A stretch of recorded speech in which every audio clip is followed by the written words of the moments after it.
and welcome to the Rockdale Live studio show on site here in Conyers, Georgia. I'm Jacob Stansel alongside my studio analyst Mark Cochran. We are on top of the roof of Charles Evans Memorial Stadium here at Heritage High School, and we are just minutes away.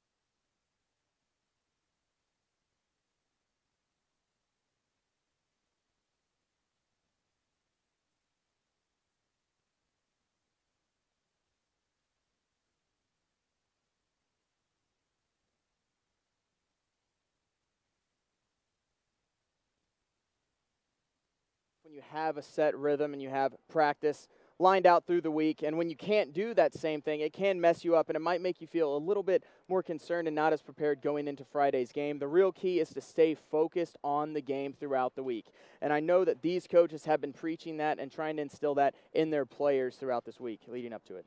And the last time these two teams faced each other, the Bulldogs captured a 63-30 victory on home soil against the Patriots. Now, that was the largest deficit the Patriots suffered in 2016. And now, there's not much history between these two teams, but you perhaps see something brewing here. Yeah, with last season being the first meeting, as you said, and with Dutchtown handing the Patriots their biggest loss, there's definitely a little bit of bad blood there. I can see Heritage coming out with a little bit more fire, trying to avenge that loss from last year and potentially starting a future feud. And kind of going off of that, these teams are known for scoring most of their points in the second half. The Patriots are averaging 14.5 in the third quarter, with the Bulldogs 11.5 in the fourth quarter, excuse me. So do you see that playing a role in tonight's game?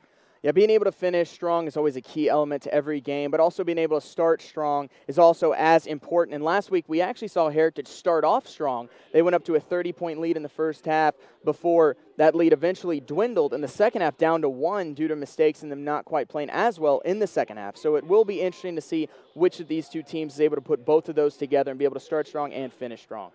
And for Heritage, it was once a team that went 1-9 in 2015 season, 6-5 this past year. And now they have the opportunity to go 4-0. After a big win against Rockdale last week, what do you make of the Patriots so far this season? Well, as you said, they're off to a strong start, going 3-0 so far. They have 2 dominating wins, one against rival Salem, one against Ola, and then a close win last week on the road against crosstown rival Rockdale County.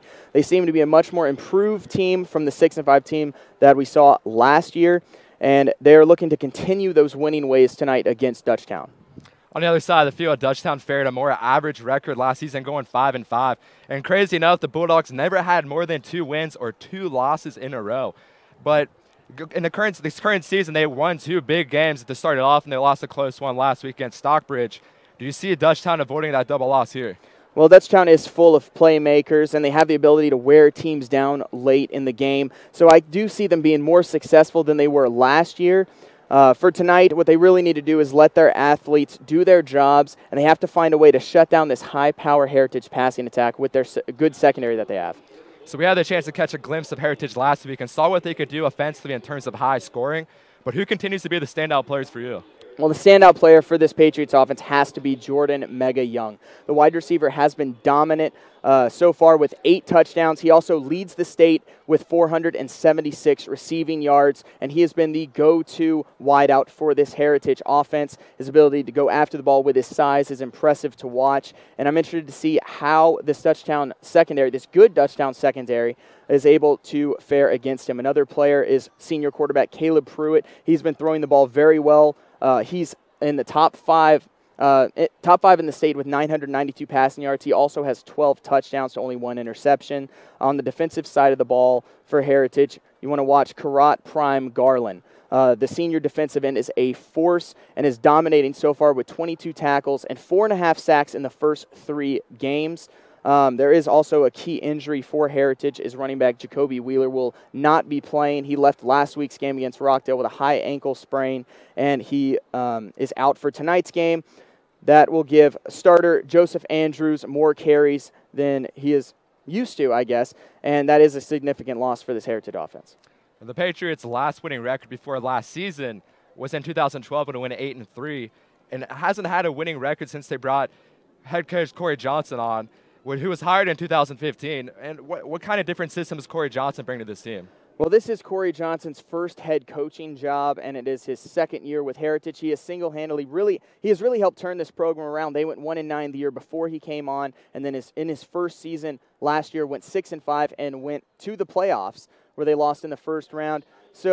And then in this game against Dutchtown, we spoke with Coach Johnson, and he said that he's been preaching proper alignment to his team and each individual following their assignments, as that was a big issue in last year's loss to Dutchtown. And with these individual assignments, how do you think he will get his team to rally tonight, especially with the repercussions of Hurricane Irma? Johnson is a player's coach. We found out that he personally called each player after the hurricane to make sure they were okay. So players like to play for a coach like that. And the Bulldogs have never had a dominant season, but you bring in a guy like Clifford Fedd, first-year coach for Dutchtown, and with his collegiate experience and coaching background, once leading Brooks County to 2 state semifinals. How does someone of this stature change the identity of this team? Well, when Fed took over this team earlier this year, his goal was to bring a tougher version of football to Dutchtown. His go-to phrase is bring the hammer, and he likes to see a hard-nosed style of football from his team. Let's take a look now at the Bulldogs defense. First starting with senior Trey Dean. A safety who's received a lot of attention, 34 offers, but he's a Tennessee commit. He's been considered the backbone of this defense. How will he help the Bulldogs to put pressure on players like Caleb Pruitt and Jordan Young? Dean really just needs to shut down Young, and his coverage ability should help in the passing game as well. Another defensive player to watch is Kevon Glenn, junior outside linebacker. He's a player to watch as well. Now let's shift gears to the offense. 5 starters returning, including quarterback Nolan Gomes in his senior season, who threw for 443 yards and 3 touchdowns in his first 3 years. In addition to his efforts, who are some players to look for in tonight's game? You want to look at the running backs as well for this Dutchtown team. Well, Mark, it's almost that time to tee it up. What are the keys to this matchup? Well, the keys for Heritage will be to get the ball to Mega. Jordan Young has been an absolute monster so far, as we talked about before, and with his size and speed, he's going to be very difficult for this very good Dutchtown secondary to cover. And then also they have to limit their mistakes. We saw a lot of penalties last week from Dutchtown, and we need to see them, or from Heritage, and they need to clean up those mistakes and turnovers. For Dutchtown, Trey Dean can't let Jordan Young get open down the field, and the team as a whole has to capitalize on Heritage's mistakes. What's your prediction for tonight's game? Well, I see Heritage avenging their loss from last season and coming out on top in a close victory against Dutchtown. All right, we'll see how things shape up. Here at Charles Evans Memorial Stadium, I'm Jacob Stansel alongside Mark Cochran. We're going to send it off to our live broadcast team for the first half, Clay and Tori. We'll see you at the half. Hello, everyone, and welcome to Charles Evans Memorial Stadium, home of the 3-0 Heritage Patriots, who tonight will take on the 2-1 Dutchtown Bulldogs from Hampton, Georgia. I'm Tori McElhaney, joined here with Clay Cribbs. Clay, how are you feeling tonight? Tori, I'm doing great. I'm really, really excited about this great matchup we have tonight. It should be a good one. Absolutely. It will also has the potential to be an interesting matchup tonight, as both teams have been out of school throughout the majority of this week because of power outages caused by Tropical Storm Irma in both Hampton and Conyers earlier in the week. Now, both teams have only had 1 day of practice yesterday to prepare for this week. Clay, how do you think that's going to affect tonight? Well, I think you might see, especially early in the game, these teams play a little bit more conservatively, play to their strengths. You might see Dutchtown try and run the ball, go a little bit more smash mouth, and you might see Heritage as well try and establish the run and set up the long passes. I'll be interested to see who kind of takes those shots first. Yeah, absolutely. And as everything gets set up here, Clay, how much pressure does that put on a team and a coaching staff to kind of get a week's worth of instruction in within just 1 day? Well, I mean, the good thing is for both of these coaches is that the other team was affected as well. It wasn't just one team. And so for me, it just depends on the key to this game is going to be who has more discipline, which team prevents the big plays early, and who takes advantage of those opportunities when they get them. Absolutely. Now, it seems that Heritage is going to be kicking off, Dutchtown going to be receiving. A lot of big things happening tonight. Clay, what do you think is just going to be the big hit for tonight? Who's going to be the big players, key players that you're looking for? Well, on both sides of the ball, we have some great athletes. Caleb Pruitt for Heritage is a great quarterback, and he has an outstanding wide receiver in Jordan Young, who's actually leading the state in receiving yards right now. But on the other side, the secondary for Dutchtown is absolutely phenomenal. They have Tennessee commit Trey Dean back there looking to cause some mistakes from Pruitt. Speaking of Trey Dean, he's going to be deep to receive the kickoff along with Chris Joyce, both big-time receivers, big-time athletes for Dutchtown. Now we are fixing to be underway here with Dutchtown and Heritage at Charles Evans Memorial Stadium as we get ready for the kickoff.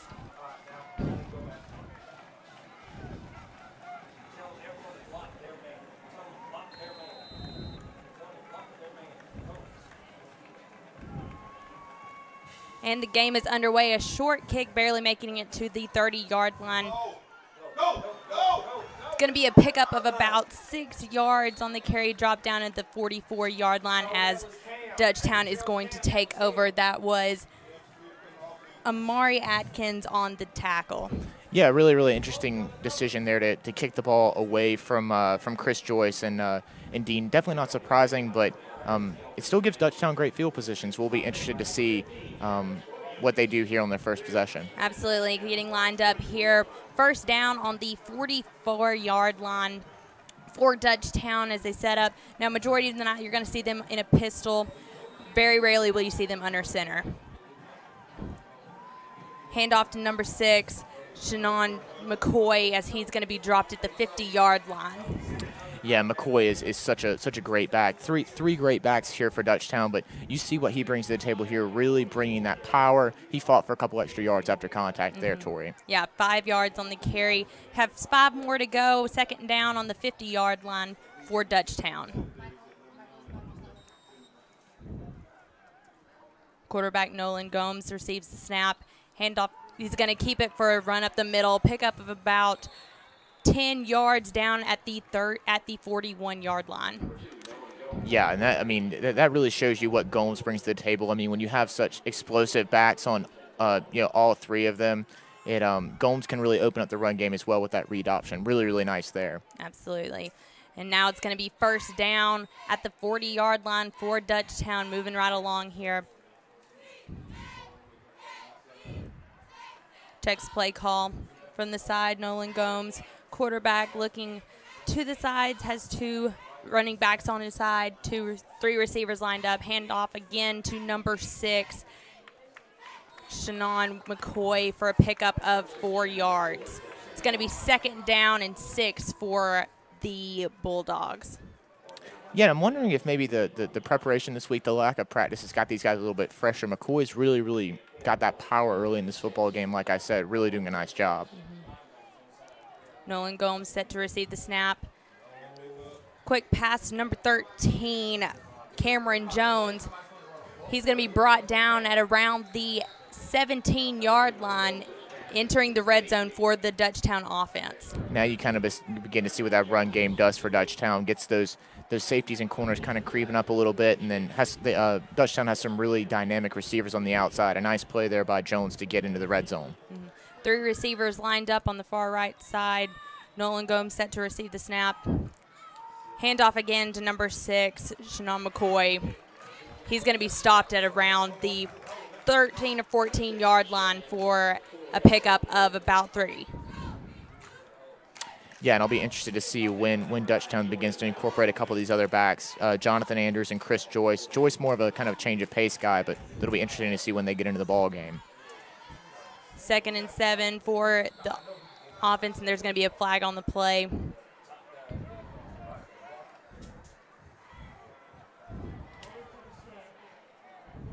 It's going to be moving back. It's going to be on the offense. Encroachment on the defense. So we're going to be moving up 5 yards. Still second down for the offense here at Heritage. Yeah, I mean, if you're Heritage, I mean, I talked about this a little bit in the beginning, but if you're Heritage, you definitely don't want to have these kind of disciplined plays that end up hurting you. I mean, you lost to Dutchtown pretty big last year, and so all these mistakes, especially with such a good Dutchtown defense, you can't have that early in a football game. As we get lined up here, it's going to be second down on the 10-yard line for the Dutchtown offense. Gnomes is going to keep it. Heads in for and he's dropped the ball, fumbled down on the 1 yard line, and it's going to be Heritage ball as a fumble from Nolan Gomes on the 1 yard line. It looks like David Sanders picked that up. A really, really nice play there early by Gomes, using that read option kind of action there, and got right down to the goal line, but could not quite pull it in, as you see it here. And he gets right down there to the goal line, but it pops out, and Heritage is going to pick it up. So a big stand there by the defense after kind of bending a little early, but bending but not breaking. Heritage offense coming out. You've got Caleb Pruitt in the quarterback slot. And, of course, you have Jordan Young out there on the 20-yard line. It's going to be first down for Heritage on the 20-yard line after that fumble. Quick pass to number 13, Devon Harper. He's going to drop it around the 45-yard line, and incomplete pass for Pruitt. A really, really nice play there by cover corner Chris Joyce. The guy does everything. He returns punts. He plays wide receiver. But there you saw him in cover skills. Does a really, really nice job to make that 2nd and 10. Who are these receivers that we're going to be seeing a lot tonight, Clay, for Heritage? Well, I mean, the big one is Jordan Young, like I said, the guy who leads the state in receiving. But they have multiple weapons. Caleb Pruitt hands it off.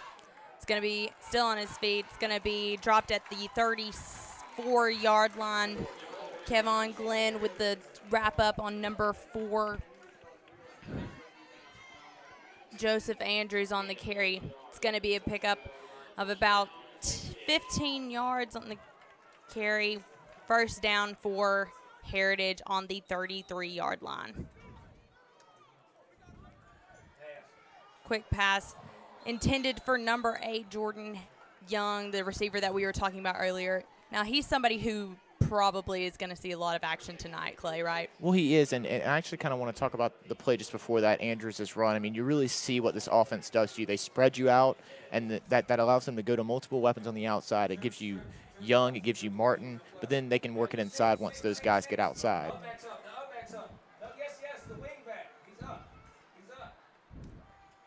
Pruitt, another quick pass down the side, wide open, number 13, Devon Harper, who's going to be dropped at around the 30-yard line. Another first down pickup for Heritage. Yeah, another great example there of Heritage using the whole field. I mean, spreading guys out and then using that outside seam there to really, really work that. That was really nicely done. Yeah, it's going to be dropped at around the 29-yard line for Heritage. Nice pickup for the Patriots here with 8 minutes and 48 seconds left to go in the first quarter. Pruitt looking again downfield, intended for, again, number 8, Jordan Young, just out of his reach. Yeah, and you see the Heritage offense really trying to purposely get the ball to Young. I mean, that looked like a play that was designed for him. You just throw it up to your biggest receiver and let him grab it. Not a bad play, but this Dutchtown secondary is kind of holding up early against Young. It's going to be second and 10 from the 32-yard line for Heritage. Pruitt hands it off again to Joseph Andrews. Is going to pick up 4 yards on the carry down to the 29-yard line.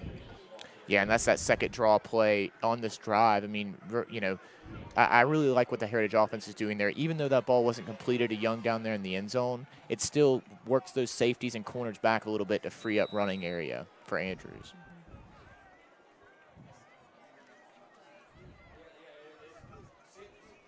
Two receivers down on the side. On your right, 2 on the left. Pruitt receiving the snap. Quick pass to Devon Harper. Again, ran out of bounds at the 16-yard line. It's going to be good enough for Heritage first down. Yeah, and Harper really, really showing his skill set early, being kind of that quick kind of pace guy for Heritage to complement Jordan Young. He's already got a couple receptions. Again, 2 receivers on each side. Pruitt in the shotgun.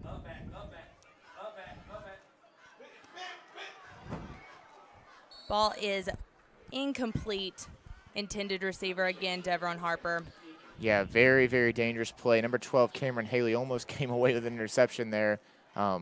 You expect a little bit better out of Caleb Pruitt on a play like that to find a guy that's more open or either throw the ball away, but no need to force that one. Especially considering how well-rounded that the secondary for Dutchtown is. Pruitt looking to the sideline. Looking for a play call from Pruitt. Deep in the end zone, intended for Jordan Young, but that's going to be incomplete. Wow, what a catch there by Young. I know that one didn't get those feet or a foot in bounds, but still, I mean, what an athletic play from him. You really see what they're trying to do with him. I'm really interested to see that Trey Dean is not on Young as much. I mean, not even on really the side of the field that he's on. So I think that's really interesting. We'll see how that progresses throughout the rest of the game. Third down still on the 16-yard line. Pruitt looking again deep, and it's going to be intercepted by number 7. He's still on his feet, and it looks like he's fumbled the ball. My goodness, what a wild play that is. It looks like Heritage is going to retain possession and pick up a first down, but I mean, what a peculiar play. The momentum swinging one way and the other. Dutchtown taking the ball off, looking like they're going to force the second turnover in this game, and then all of a sudden the third. We're going to see a better angle right here. You see Pruitt throwing the interception right there, able to pick it up, run back, gets to about the 30-yard line. That's Chris Joyce who drops the ball, and it looks like it's going to be Heritage football coming back out. Still going to be third down after all of that. Well, I think that an interesting thing is that it looked like Young, I'm not sure if he tripped or he was interfered with down here, but that definitely prevented him from having a chance to get the catch. It's going to be first down and 10 from the 35-yard line for Heritage. He is going to be stuck, drop of about 2 yards on the carry. And that was Nick Grant on that pretty awesome hit. As you can see, he just breaks through the line, really picking up the run play. Yeah, I mean, I really expect more out of the Heritage offensive line. I mean, they're a really cohesive bunch, and no run protection there. Right? The back was swallowed up pretty quickly. Second and long for Heritage. Pruitt looking deep. Pass completed to Jordan Young, his first of the night. Brought down at the 23-yard line by Tyreek Nelson. Yeah, I'm still struggling to kind of understand the play calling or the alignment here by the Dutchtown defense. Where is Trey Dean to cover Jordan Young on a play like that? A really good play by Young, and he's shown flashes tonight. Only has a couple catches, but expect more of that tonight. Pruitt again looking deep for his receivers. And it's going to be incomplete in the end zone, intended for Aziz Adelaide. Yeah, I mean, Adelaide, you expect more out of that. That one goes incomplete, but you expect a senior wide receiver like him to pull that ball, and that was a great throw by Caleb Pruitt. Can't talk enough about what this young man, or Caleb Pruitt, is doing this year, but got to pull that one in. Especially when you have receivers like Ackendell and Young, who are both able to catch the passes that he throws up there for him. Pruitt hands it off to Joseph Andrews. Going to be a pickup of 1 yard. It's going to be third down. Yeah, it'll be really interesting to see what they dial up for Pruitt here. I mean, a third down and long, kind of early in the football game, and you have a pretty good kicker. I mean, I'll be interested to see how conservative or liberal they are here on this play call, but I would definitely expect something going Young's way. There's three here at the bottom, so we'll see what they can do. 3 receivers set up down in the bottom, 1 up top for Pruitt and the Heritage offense. Third down and 10. Deveron Harbor motion. It's going to be a flag down. Really, really interesting. You might be able to hear the Dutchtown coaches to the left of us yelling screen, screen, screen, screen. I'm wondering if they maybe had a beat on that one, but false start for Heritage. So we'll see what they can do with a 3rd and 15. I mean, screen being a pretty conservative play call there, so I wonder if they'll go back to that. Again, we've got 3 receivers down in the bottom of the screen, 1 up top for Pruitt and the Heritage offense.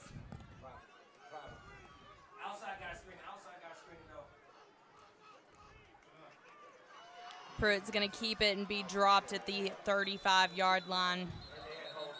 It's flagged down on the play. That was number 25, Andre Parlin. We heard a lot about him from the people over at Dutchtown this week. I mean, what great pass rush there. Caleb Pruitt never had a chance on that one, but we'll see what the penalty is. I'm assuming it's going to be holding on Heritage. Yes, it is holding on Heritage. That's another 5 yards moving back after the loss. Still going to be 3rd and extremely long for Heritage. Yeah, I wouldn't be surprised if the Dutchtown defense doesn't decline this. Yeah, they did decline it, so it's going to be 4th down and looking like they're going to force a punt from Heritage. Now, there's something interesting about the punter for Heritage. Tell us a little bit about the punter for Heritage, Clay. Well, it's Jordan Young, the extremely phenomenal wide receiver.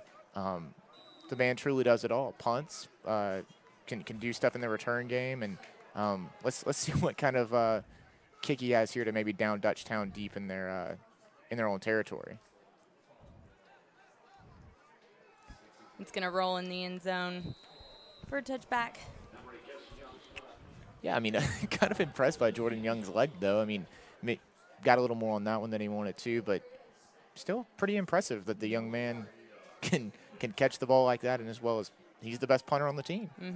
Now, still 0-0 with just under 5 minutes left to go in the first quarter. Clay, what are you kind of seeing from both of these defenses? Well, I mean, I think from the defensive side, I think that Dutchtown is getting a little bit of luck, getting a little bit of help. They've given up some big plays, but this is really the matchup of the game, defense versus offense of Dutchtown's extremely talented defense and Heritage's extremely talented offense. As you can see on the screen, you know, Heritage offense has scored 119 points through 3 games, but the Dutchtown defense has only allowed 20 points through these 3 games. What do you make of just these key players in these positions? I mean, I think it's just they're huge matchups in these games, and you're kind of already beginning to see it early. So already a 2nd down here. 2nd and 10 from the 20-yard line for Dutchtown. Gnomes going deep. It's going to be incomplete, intended for Fulton Williams down around the 40-yard line.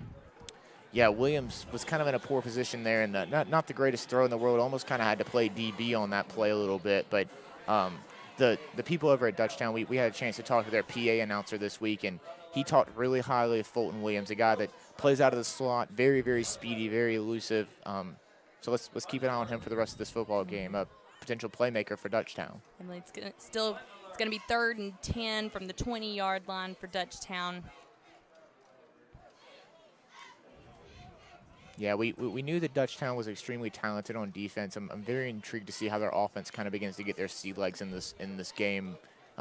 Heritage obviously has a great offense, but it's played pretty good defense so far as well. So we'll see what they can do on this 3rd down. Gomes receives the snap, tries again deep. This time he connects with number 3, Chris Joyce. Man, I mean, what can you say about that one?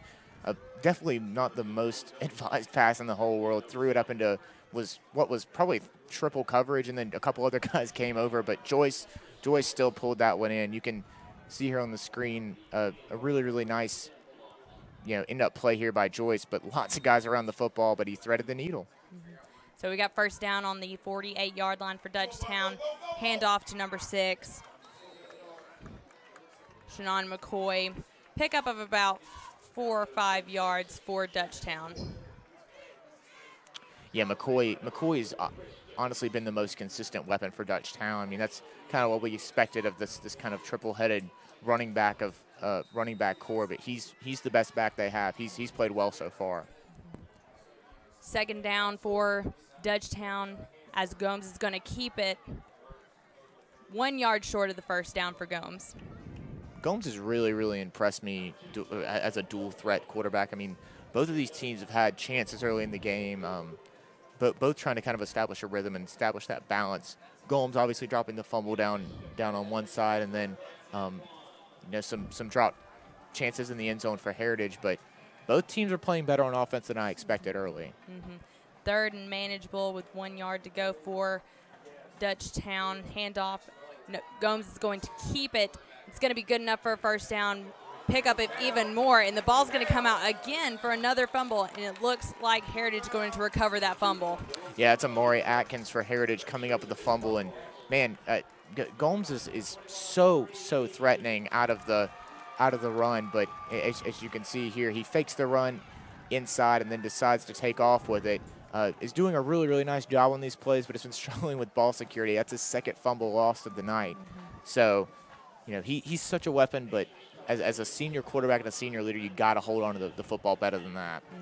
And what does that just say about Heritage defense coming out and causing 2 fumbles in the first 2 times they're out on the field? Well, they're speedy. I mean, they're definitely ball hawks. They're coming after trying to force turnovers. We've seen that so far. But I mean, Gomes on 4 carries has been very elusive, but they've continued to play to the whistle, and so he's they're containing it as well as they can. First down for Heritage. Pruitt under pressure. He's going to be sacked for a loss of 10 yards. Monte Davis on the pressure there, and Pruitt's got to kind of feel that pressure and throw that one away and try and salvage a play for his team. But that was a really nice play. It looks like we're going to get a timeout from Heritage after that. So really nice job there by Dutchtown, forcing a 2nd and long and now forcing a timeout. And what does that just say about Dutchtown's defense being able to pick up the offense, fumble, but then they've been able to hold Heritage so far in this game? Well, I mean, I think they understand where the threats are in this offense. I mean, Jordan Young trying to contain him. I mean, he's had a bunch of balls thrown to him, a bunch of targets, but only 1 catch so far. And so trying to limit him, maybe take him away, and then force Pruitt to beat him with other options. And when you get pass rush like that, it certainly helps. And kind of moving over to Heritage offense, Jacoby Wheeler, he's out with a high ankle sprain, got hurt in last week's game against Rockdale. What is it going to take for Heritage to kind of get their run game back in swing? Well, I mean, you've seen Joseph Andrews kind of carry the load here in the first quarter, but as the fatigue starts to bear in, I'm wondering if we're going to get some more of Nick Grant, we're going to get some more Terrion Anderson. Both of those guys are very talented backs and can perform well, but I don't think Andrews is going to be able to carry the load for the whole game. 2:41 left in the first quarter, 2nd and very long. Pruitt receives the snap. Quick slant pass to number 8, Jordan Young, and he's going to be on his feet, even down into the 50-yard line. Dropped right before the 50-yard line on the 49. Really well done there by the Heritage offensive staff and saying, all right, if Young isn't able to haul some balls in deep, we're going to get the ball in his hands somehow. A simple slant pattern there, and his elusiveness takes over after that. What do you just make of the simplicity of that play call? I mean, I kind of said it at the beginning of the broadcast, but trying to just keep things simple early, trying to just get it in your playmakers' hands. These teams are both still trying to feel each other out. I think that's why you had the 0-0 score early. 3 receivers up top for Pruitt. Pass is incomplete, intended for Devron Harper on the 40-yard line. It's going to bring up 2nd down for Heritage on the 49-yard line. Yeah, I mean, Pruitt did a nice job there and escaping the pocket, trying to get out of pressure. Even though that ball fell incomplete, that was a pretty safe pass, trying to get it out there wide to Harper. If that ball falls incomplete, it falls incomplete. You live to see another down. 2 receivers lined up on each side. Pruitt in backfield. Receives the snap. Again, quick pass to Devron Harper. Going to be a pickup of 6 yards down at the 44-yard line. What I think is really interesting in this game, and probably not surprising to anyone, but the Heritage offense is intentionally trying to line Jordan Young up away from Trey Dean, and all the throws have been over here to this left side. Trey Dean playing that kind of right safety, now coming up to play a little bit of corner, but intentionally kind of throwing it out here to the left to keep it away from him. 3rd down for Heritage. On the 44-yard line, Pruitt receives. Pruitt's going to keep it. No yards on the carry for Pruitt. Another big play there by Andre Parlin, number 25, the defensive tackle. Had a sack earlier in the football game and makes a nice play there. It's 4th down now and somewhat manageable. I would expect Young to kick this away, but you can't take out the fake. I mean, he is so athletic. I mean, he could take off and run this, but a pretty nice, pretty good stop there for Dutchtown. Fulton Williams and Trey Dean back on the 10-yard line to receive the punt. 4th down for Heritage.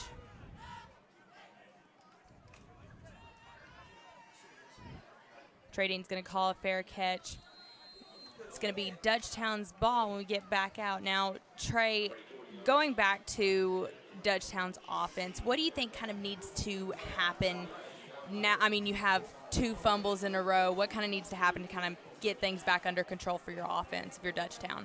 Well, honestly, I mean, what they're doing is working. I mean, they're incorporating McCoy into the running game, and they're incorporating Gomes into the running game, and that's also setting up the play-action pass. And so what they're doing is working. They're moving the football effectively, but these turnovers will kill you. I mean, last year we had 93 total points in this football game, and right now we're almost through 1 quarter, and there's 0 points on the board, so very interesting. Yeah, 3 fumbles for Dutchtown and 1 interception for Heritage.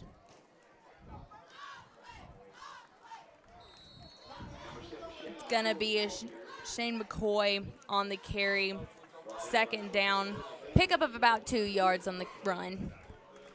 And, Tori, I mean, what I think is really interesting about that play is you know, maybe that play only goes for 2 or 3 yards, but it's continuing to set up Gomes. If you keep seeing him hand it off, and then he's going to take off here in a minute and maybe have the opportunity to pick up a big play. He's made pretty smart decisions so far tonight outside of the fumbles.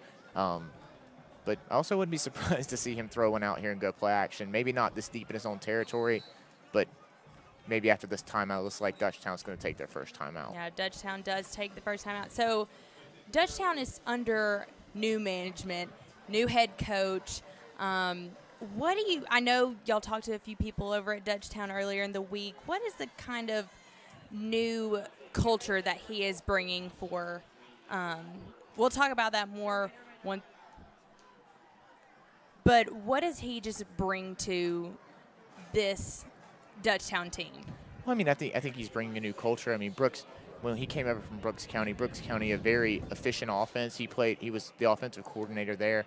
But surprisingly, I think what is interesting is everyone I've talked to says that he knows defense better than offense, but he's really bringing that new culture.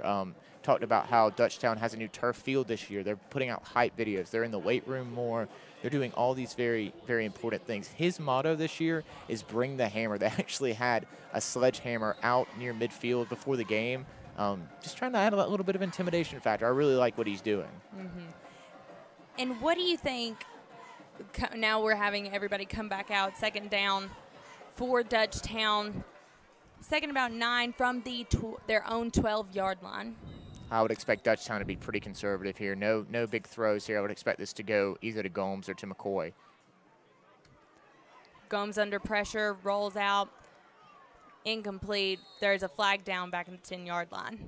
Yeah, the flag falls there, but pretty conservative play there. I mean, had a couple guys go deep, but Gomes decided to take the smart route and kind of dump it off to a guy underneath. Smart play there, but this one looks like it's probably going to be pushed back for holding.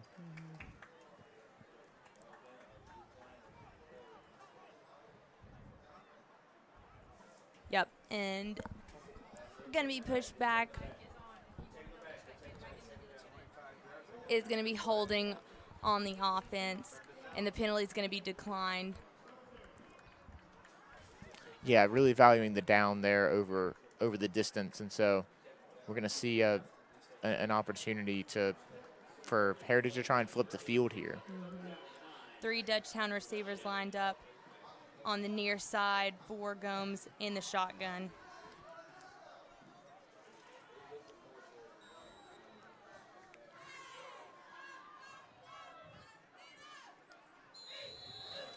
It's going to be encroachment on the defense as there was movement up front.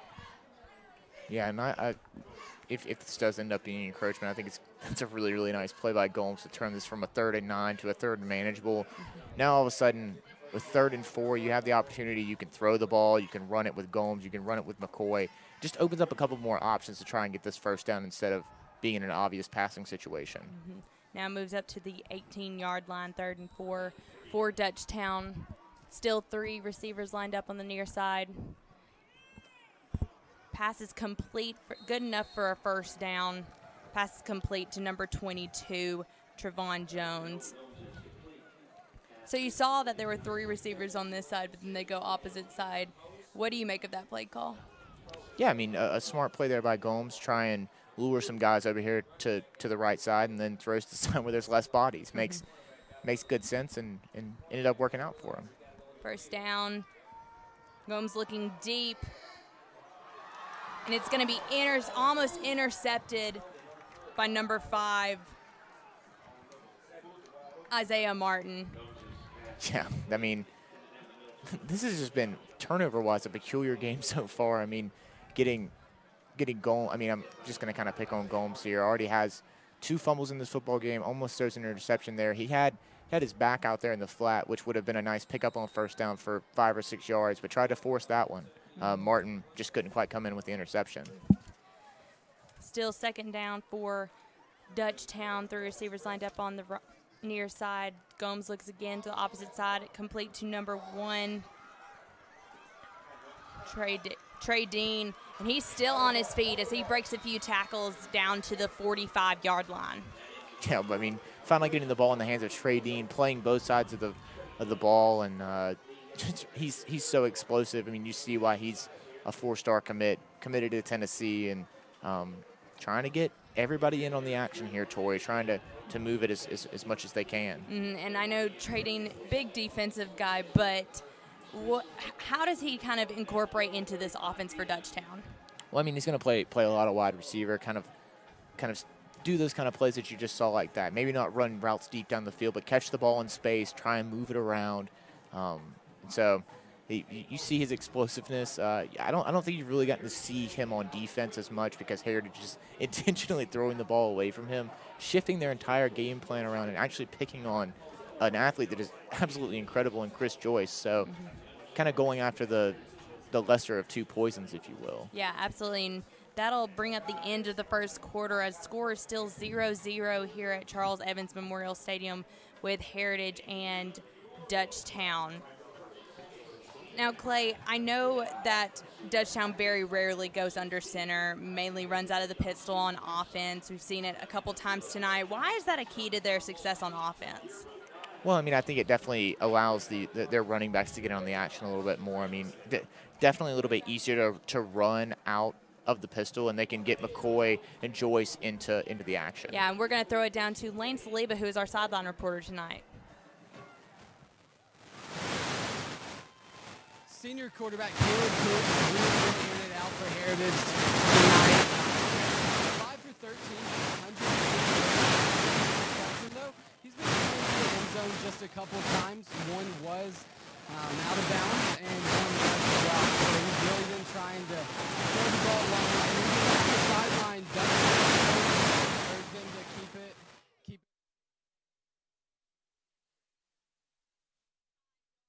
Play for McCoy for Dutchtown as we start the second quarter. Now Dutchtown's going to take over on the right at the 40-yard line, 2nd and 5 for Dutchtown after that pickup by McCoy.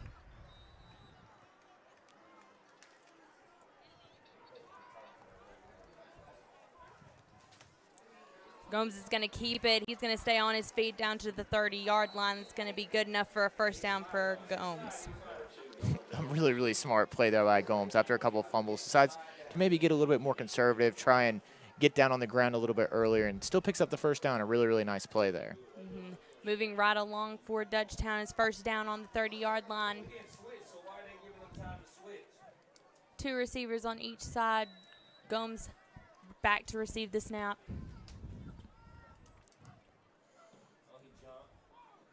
Looks to the sideline for play.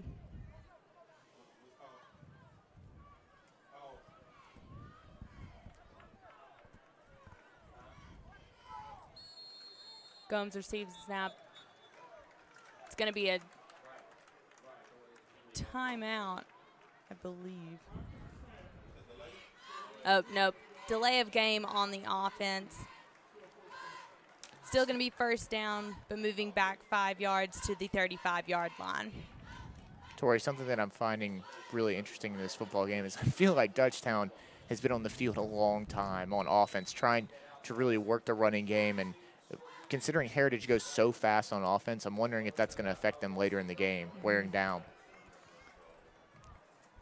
Yep, 2 receivers on each side as Gomes looks to the sideline for play call. Gomes is going to keep it, heads to the outside. It's going to be a pickup of about 10 yards back down to the 25-yard line for Gomes. Yeah, and Kalali Cooper there forcing Gomes out of bounds. But Gomes continuing after those couple of fumbles to take the conservative route. Getting down on the ground early, running out of bounds, not trying to force anything, just trying to keep his team going down the field. I'm sure the offensive staff there said, hey, we're moving the ball just fine. No need to force anything. Let's score some points. Mm-hmm. 2nd down and 5 for Dutchtown on the 25-yard line. Gomes receives and hands it off to McCoy, who's going to be dropped short of the first down, probably 2 yards on the carry. Another short and manageable for Dutchtown, which once again opens up all those different options. I wouldn't be surprised to maybe see a run-pass option here for Gomes, or trying to get McCoy in on the action. Mm-hmm. Like you said, 3rd and manageable, 2 yards to go for the first down for Dutchtown. And Gomes is going to keep it on the carry. He's going to be pushed ahead, and it's going to be good enough for the first down on the 20-yard line. Gomes moving his team into the red zone now. Been there once before tonight. Got down to the goal line and had a chance to score, but now back there trying to get some points on the board. We'll see what he can do there. Mm-hmm. So we're going to bring the chains out to measure to see if it was indeed a first down or if it's going to be 4th down. Now, Clay, now that they're in the red zone for only the 2nd time tonight, what do you see from this offense moving forward? Well, I mean, they've definitely been able to kind of inflict their will early. I mean, Gomes definitely isn't the best pocket passer in the world, but just kind of beginning to work that run game. Gomes has done a nice job, but I couldn't quite tell if they actually picked up the first down. They brought out the chains to measure, but it looks like they did indeed convert. So Yeah, gonna be 1st and 10. I think they would have gone for it there anyway. Yeah. With Gomes and McCoy, I trust those guys to pick up a yard if need be. Yes, they've definitely been showing that tonight. So it's going to be 1st down on the 20-yard line for Dutchtown, again in the red zone. Knocking at the door. 1st down for Dutchtown.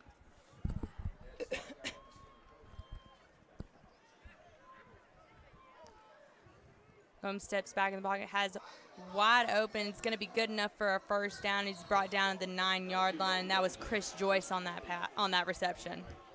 Joyce is so dynamic. I mean, you see what Dutchtown is trying to kind of do here. They're trying to get – Gomes definitely isn't a power passing kind of guy, and so trying to get it out into playmakers in space, get it to Dean, get it to Joyce, get it to McCoy. And it's working well for them. They just haven't been able to quite cash in tonight. Mm-hmm. 1st and goal, they'll have a chance here on the 9-yard line for Dutchtown. Gomes is going to keep it again. Still on his feet, being pushed around down to the 5-yard line. It's going to be 2nd and 5 for Dutchtown. Yeah, and now you're definitely in the opportunity where you can do just about anything. I mean, but if I'm those Heritage defenders, I'm going to keep prying away at Gomes, trying to force that ball out again. He's obviously shown the tendency to kind of lack that ball protection tonight, so we'll see if they continue to force fumbles. Mm-hmm. Hand off to McCoy. McCoy's going to be dropped by Khalil Cooper on the 1-yard line. It's going to bring up 3rd and goal for Dutchtown. That was very close, Tori. The Dutchtown coaches over here to the left were both saying that he got in. I thought he got in as well, but very close. So it's going to be 3rd and about 1. Yeah, like you said, 3rd and goal on the 1-yard line for Dutchtown. Bad snap as Gomes is going to fall on it. Back at the 13-yard line. It's going to be a loss on the 1-yard line. Missed opportunities there for Dutchtown. Story of the night for Dutchtown, having opportunities to score 6 points and kind of throwing it away. I mean, that's Gomes's, I wouldn't necessarily call that a fumble, but a mishandled snap there. So it looks like the Dutchtown kicking unit is going to come out and attempt the field goal. Ocean Curvin is the kicker for Dutchtown. It's going to be a 30-yarder.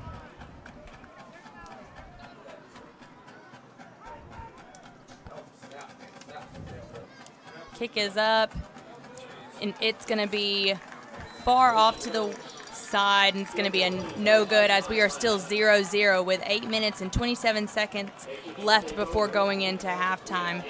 Clay, what did you kind of see happen on that? And we're going to go to commercial first. The students of the Sports Broadcast Institute have an unquenchable thirst to make real, relevant work. Commercials for your business might be the water these students need to survive. In addition to helping them create videos they care about, you'll also give them equipment to make videos they want to make. Help me and my fellow students get a step closer to professionalism. And become a part of more commercials. And welcome back, where Heritage is going to take over on their own 20-yard line as the flag is going to be pulled.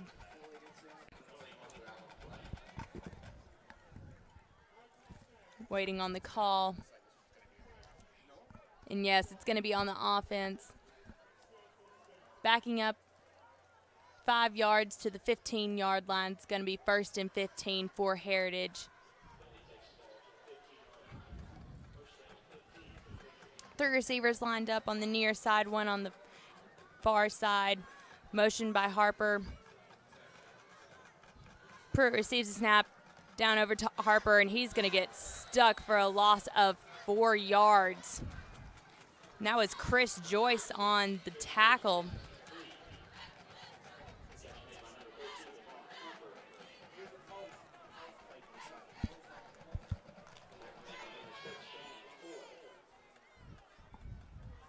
Now it's going to be 2nd and long from their own 12-yard line for Heritage.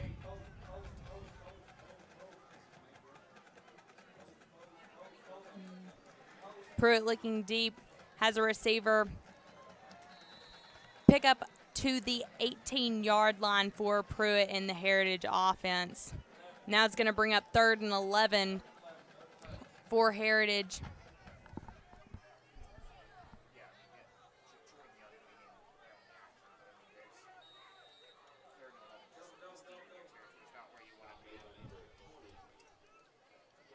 Pruitt receives the snap. Motion downfield, and it's going to be dropped by Devon Harper. Oh, wait, no. It says that Aziz Adelaide was able to pick up the ball. It ricocheted off of Devon Harper's arm, and Aziz was able to come back down with the ball, and it's going to be good enough for a 1st down for Heritage. Crazy play right now. 2 receivers lined up on each side. Pruitt looking to his left. Again to Harper on the far side. But he's going to be dropped for a loss of 3 yards. Going to be 2nd and long for Heritage.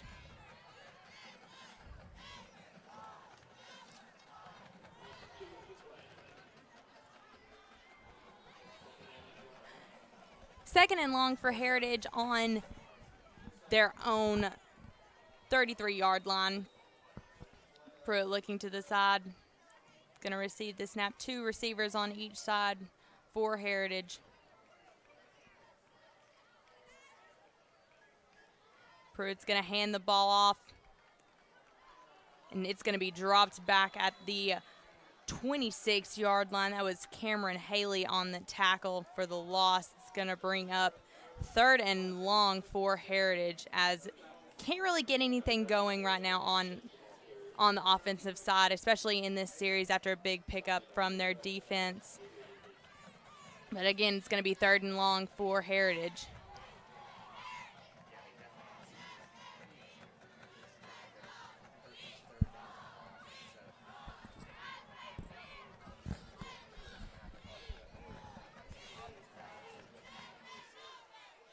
Pruitt a lot of options in the passing game. He's going to go deep, and it's going to be overthrown, intended for Jordan Young. It's going to bring up 4th down, and they'll bring out the punting crew.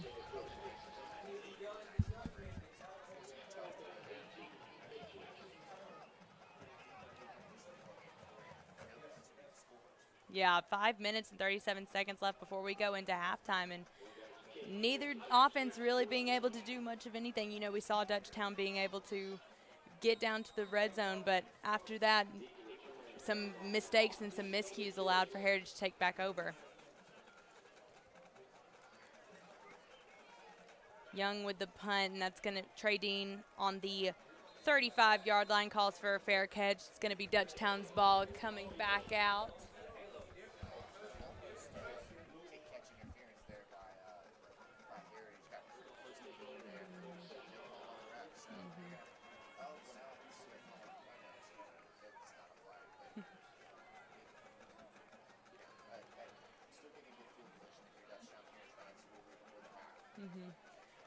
Now, Clay, would you like to see Dutchtown run the ball a little bit more? Do you think that they're doing a good job about running the ball, or do you think it needs to be something that needs to happen a little bit more in this game, especially with an O-line that's one of the best that they've had in recent years? Yeah, I think they're running the ball the right amount, and that's a lot. I mean, when they do catch the ball, it's out short, it's out near the flat, it's kind of just keeping it even. Gomes and McCoy are doing a great job back there outside of the fumbles. Yeah, and we're going to go to commercial break. So there you are, shuffling through a stack of resumes, and you come to mine. This is it. First impression. My way in. But can my resume show you how I truly stand out?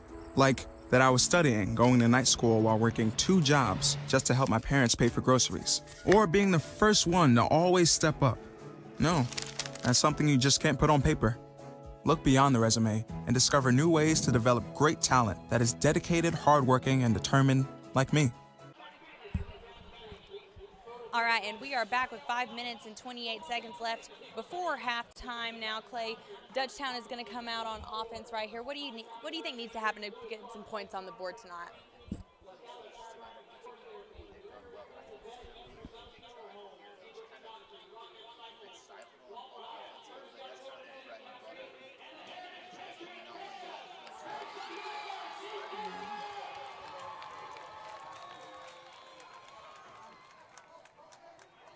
Two receivers on the far side.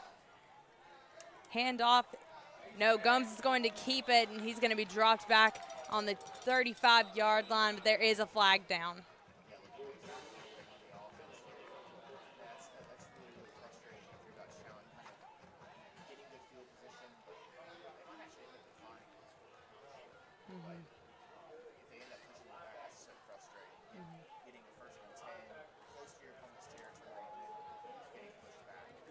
Yeah, and it's going to be a face mask on the defense. So it's going to be moving 15 yards in favor of Dutchtown. Yeah, that's a huge swing, obviously. Face mask, and so now just moving a bit closer towards Heritage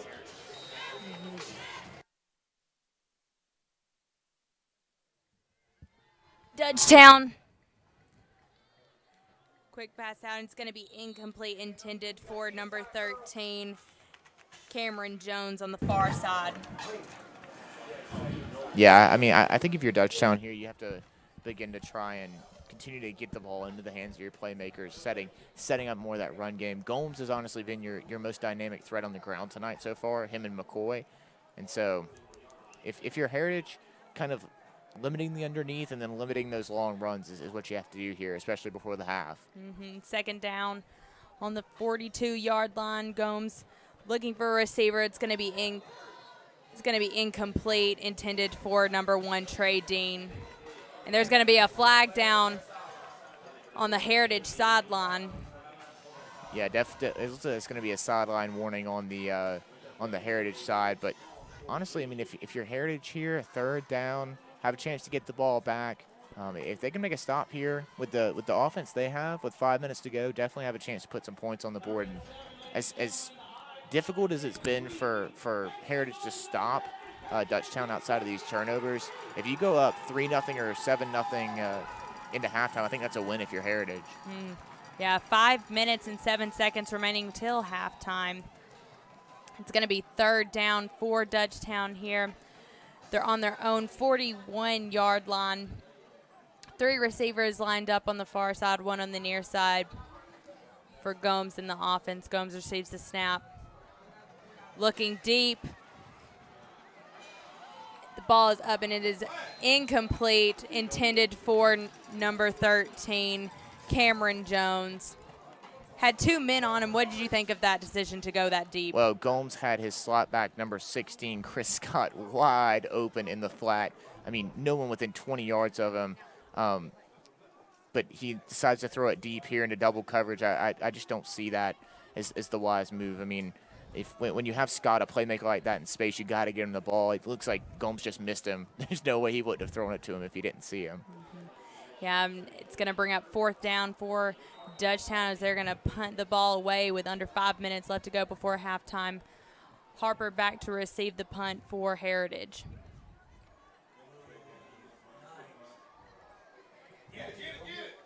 The ball is going to roll down to the 10-yard line. Really nice punt by Dutchtown. Yeah, and a really, really big mistake there by Heritage not to field that punt. That cost them at least 5 or 6 yards, and in a different type of game, I mean, with more field, that could have cost you a huge bounce. So now deep inside their own territory with 4 minutes to go, we'll see how liberal or conservative the Heritage offense is. Maybe if they can get a couple first downs, start taking some shots at the end zone, but I would expect them to be a little bit more conservative if they throw the ball, maybe kind of go underneath, try and get these short routes going, but they've struggled so far. This secondary for Dutchtown has been as advertised. 1st down on the 11-yard line for Heritage.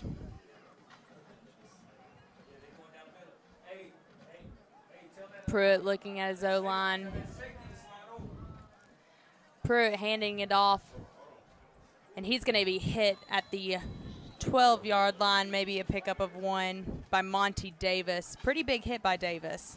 Yeah, Davis bringing the hit there, but like I kind of said, Heritage trying to play conservative, maybe trying to pick up 4 or 5 there on the draw, but just trying not to let this game get away from them. I mean, like I said, if they can pick up a couple first downs, can start taking some shots and trying to move the ball downfield, but going pretty conservative on that first play. Yeah, clock is winding now. We're getting close to 4 minutes until halftime. Heritage still on the 11-yard line. Pruitt looking deep, and it's going to be intercepted by number 3, Chris Joyce on the far side. Pass intended for Young, but Chris Joyce was there ready for the interception. Yeah, I mean, you kind of get that you kind of get the tail of those 2 poisons, throwing it away from Dean here, and instead another dynamic playmaker, Chris Joyce, making the play and setting Dutchtown up for what could be their 3rd trip inside the red zone in this half, but still have no points. If they can put up 7 or even 3 here, it'd be big for their psyche going into halftime. Yeah, 1st down for Dutchtown after the interception by Joyce. Yeah, Joyce has honestly really been doing it all. He's had 2 interceptions, 2 receptions and a couple of interceptions as well. Ball is handed off to number 24, Christopher Conway. It's going to be a pickup of 6. He's going to take it down to about the 15-yard line for Dutchtown as they are moving right along. Yeah, and this plays perfectly for Dutchtown, able to run the football, milk a little bit of clock, and maybe score here as well. Gomes again hands it off to Conway. Going to be good enough for a 1st down for Dutchtown. What do you think of this play call to see the ball run on the ground a little bit more? Well, with Jonathan Andrews out, getting a couple other guys in on the action, Conway scored this year already, but just another threat for this this Dutchtown offense. And I think they're actually going to mark the ball about a yard short, possibly inches short. So it's going to be a 3rd down with 3 minutes and 14 seconds left to go. Dutchtown again to Conway, and that's going to be good enough for the 1st down. as they convert here with 3 minutes and 4 seconds until halftime, looking to get some points on the board before going into halftime. Yeah, Conway's doing a really, really nice job here of letting McCoy rest. He's serving as a really, really nice fill-in right now with Jonathan Andrews out. They're trying to maybe save McCoy for later in the football game, and Conway's doing a nice job. Mm-hmm. Yep. First and goal on the 9-yard line for Dutchtown. Goins again, hands it to Conway, and he is going to battle himself in there. And they're going to call him 1 yard short of the touchdown, but it's going to be second down. Well, if you're Dutchtown, I mean, this is where the worst spot of the game, all game. He's had two plays right here on the 1 yard line, gotten it all the way down and fumbled it. So let's see if they can punch it in this time. Mm-hmm. It's going to be a flag down. I'm wondering if that's going to be a legal substitution. We saw a Heritage player run out of the back of the end zone, but it actually ended up being delay of game. Yeah, and we are. Well, I mean, if Dutchtown ends up getting in the end zone, they really have their defense to credit for it. I mean, have so many explosive players out there with Trey Dean. They have a guy out tonight that typically plays for them back there, but a really nice secondary and has only given up 20 points all year. So defense continuing to set up the offense, and hopefully the offense doesn't squander it here. Yeah, definitely able to stop Heritage offense, but now Dutchtown is second down and goal. Quick pass, and that's going to be incomplete, intended for Fulton Williams on the slant route in the end zone. It's going to be third down for Dutchtown. Nolan Gomes has just not looked comfortable in the pocket. I've said it a couple times already tonight, but I mean, that's an easy touchdown pass and just leads this receiver out a little bit too much. Williams is a quick guy and has all the skill in the world to get to that football, but Gomes just let him out a little bit too much. Mm-hmm. So now it's going to bring up third down and 7. There's going to be a flag down.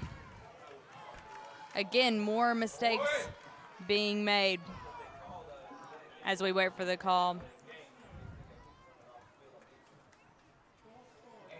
It's going to be a false start on the offense, so they're moving back even further. More mistakes causing trouble for Dutchtown in their red zone. What are they going to have to do? I mean, 2 minutes and 27 seconds left here.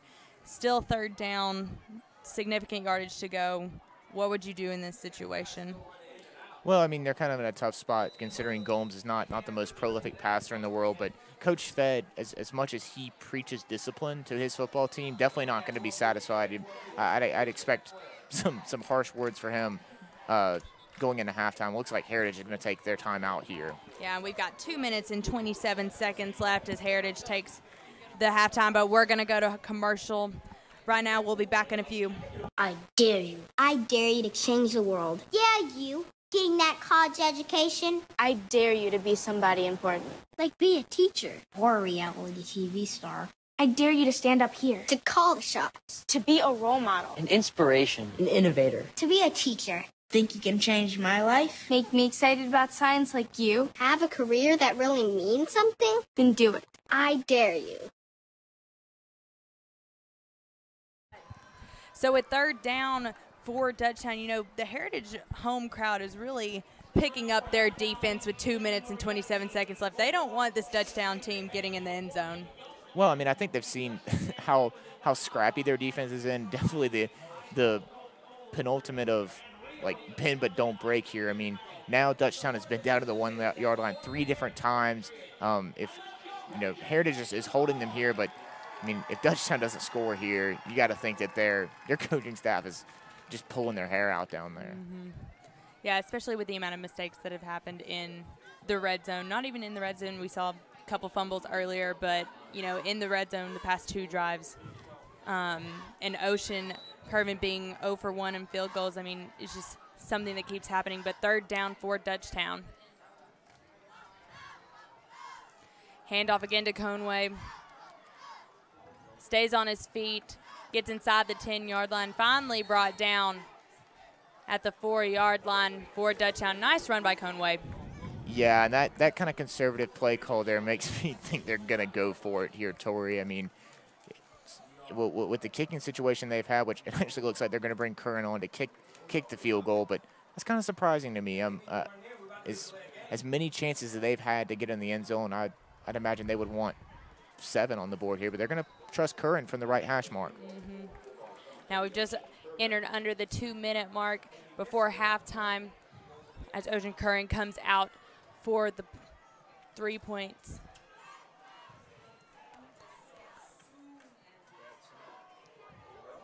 It's up and it is good. 3 points on the board for Dutchtown, first of the night with 1 minute and 40 seconds left. Dutchtown finally goes ahead 3-0 after going to the red zone 3 different times tonight. And we're going to head to a commercial break and come back for the last of the game.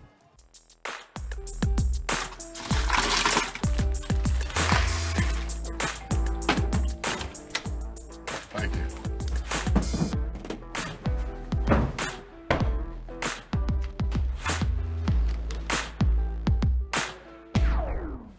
You got a king?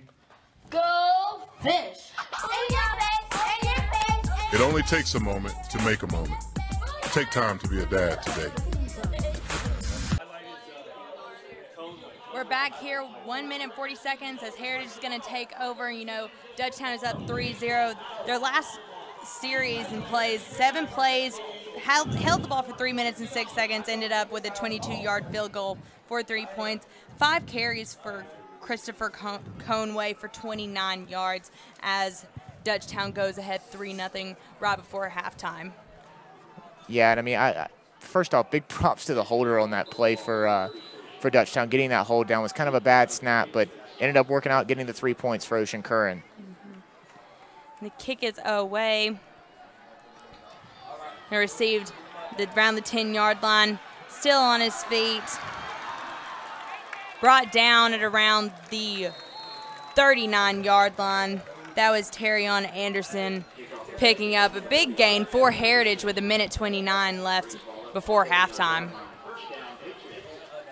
Yeah, I mean, a really, really explosive play here from Terrion Anderson. Fields this ball and breaks into space, excuse me, but he gets it out in a good field position for Heritage. And, man, if Heritage can score on this drive and go up 7-3 or even tie this game, I mean, you got to feel like they consider that a victory, Tori. I mean, as many times as they've allowed Dutchtown into the red zone, a lead or a tie is huge for them right now. Yeah, definitely something that's going to need the offense momentum as Caleb Pruitt hands it off to Harper, who still on his feet past the 50-yard line.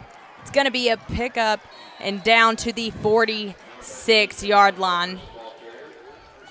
First down for Heritage with 1 minute, 18 seconds left. Dutchtown leading by 3. Yeah, really, really interesting play call there. I expected Pruitt to air that one out a little bit, but deciding to play away from the defense and try and maybe catch him off guard a little bit with a draw, that one worked out really, really well for him. First down now for Heritage. Pruitt receives the snap, looking deep for a receiver, and it's going to be intercepted by Trey Dean on the 25-yard line.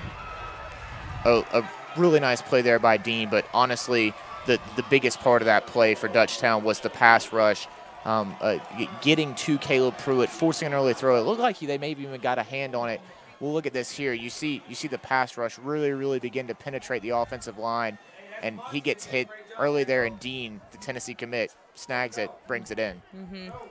That was Monty Davis coming in on the pass rush. You know, coaches beside us are really excited about what Monty was able to do right then.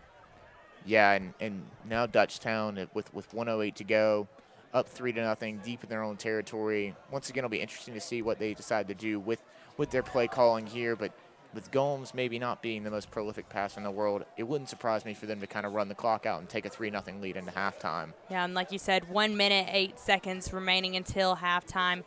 Dutchtown ahead 3-0, gets the handoff. Conway gets the handoff, and it's going to be no gain on the play. As time is continuing to tick down for Dutchtown, ahead 3-0 before halftime. Under 50 seconds left to go as the clock continues to run. Yeah, really, really interesting that Dutchtown deciding to receive the opening kickoff and then choosing to maybe run out the clock here at the end of the half and take this 3-0 lead. I mean, I understand this maybe if you're getting the ball to start the second half, but they're just going to kind of stay conservative and do what they do best and take the 3-0 lead going into the half. And as we reach 30 seconds, you know, this is a half full of turnovers, 3 interceptions for Heritage, 3 fumbles for Dutchtown. As the time winds down, is that something that you think that they're going to have to clean up coming into the second half? Well, I definitely think it's going to be a point of emphasis at halftime. I mean, if a team turns the ball over 3 times in a game, it's bad. And we've seen 3 turnovers and a half from both teams. So definitely got to clean that up in the second half. Yeah, Gomes is going to be moved out of the pocket, looks down. He's going to throw it away as time is going to expire, and we're going to go into a commercial break. And as Dutchtown leads 3-0 at halftime.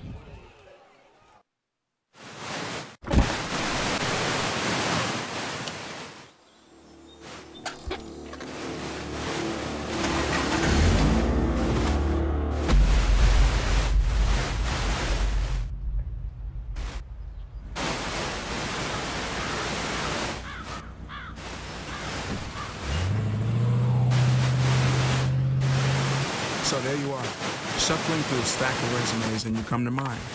This is it, first impression, my way in. But can my resume show you how I truly stand out? Like that I was studying, going to night school while working 2 jobs just to help my parents pay for groceries. Or being the first one to always step up. No, that's something you just can't put on paper. Look beyond the resume and discover new ways to develop great talent that is dedicated, hardworking, and determined like me. Students of the Sports Broadcast Institute have an unquenchable thirst to make real, relevant work. Commercials for your check, business check, might be right the water here. Hello, students hello. need to Hello, survive. got In Coach addition to Johnson. helping them create videos they care about, 3 forward. you'll also give them Goodness equipment gracious, to okay. make videos they That's want about as to close as I can get. Oh,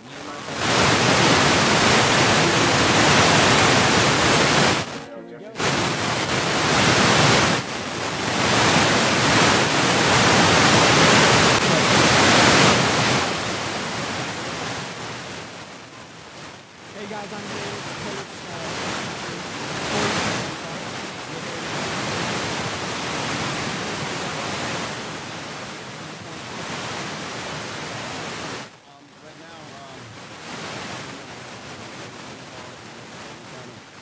controlling that. We still got to get more push. You know, they're a great bunch up front. They're pretty much laying on the. And if we can't really establish the line of scrimmage, you know, it's going to be 3 or 4 yards and a cloud of dust. offense, a couple of interceptions.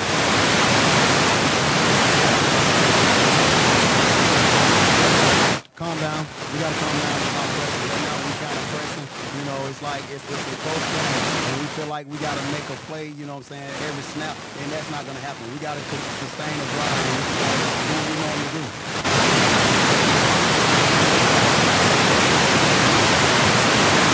We got to eliminate mistakes, jumping off sides, holding. Get our blocks. You know, we haven't been able to get our run game off. Those guys, they're doing a great job up front of bringing pressure. You know, if you can see Caleb getting off the ground, you know, just about every snap. I appreciate it, Coach. Was that the Heritage coach yet? Really good job, both you guys. Welcome back here. We're here at Charles Evans Stadium. I'm Jacob Stansel again alongside Mark Cochran here. The score is 3-0 in Dutchtown, a field goal kick by Ocean Curvin. It's been a sloppy game.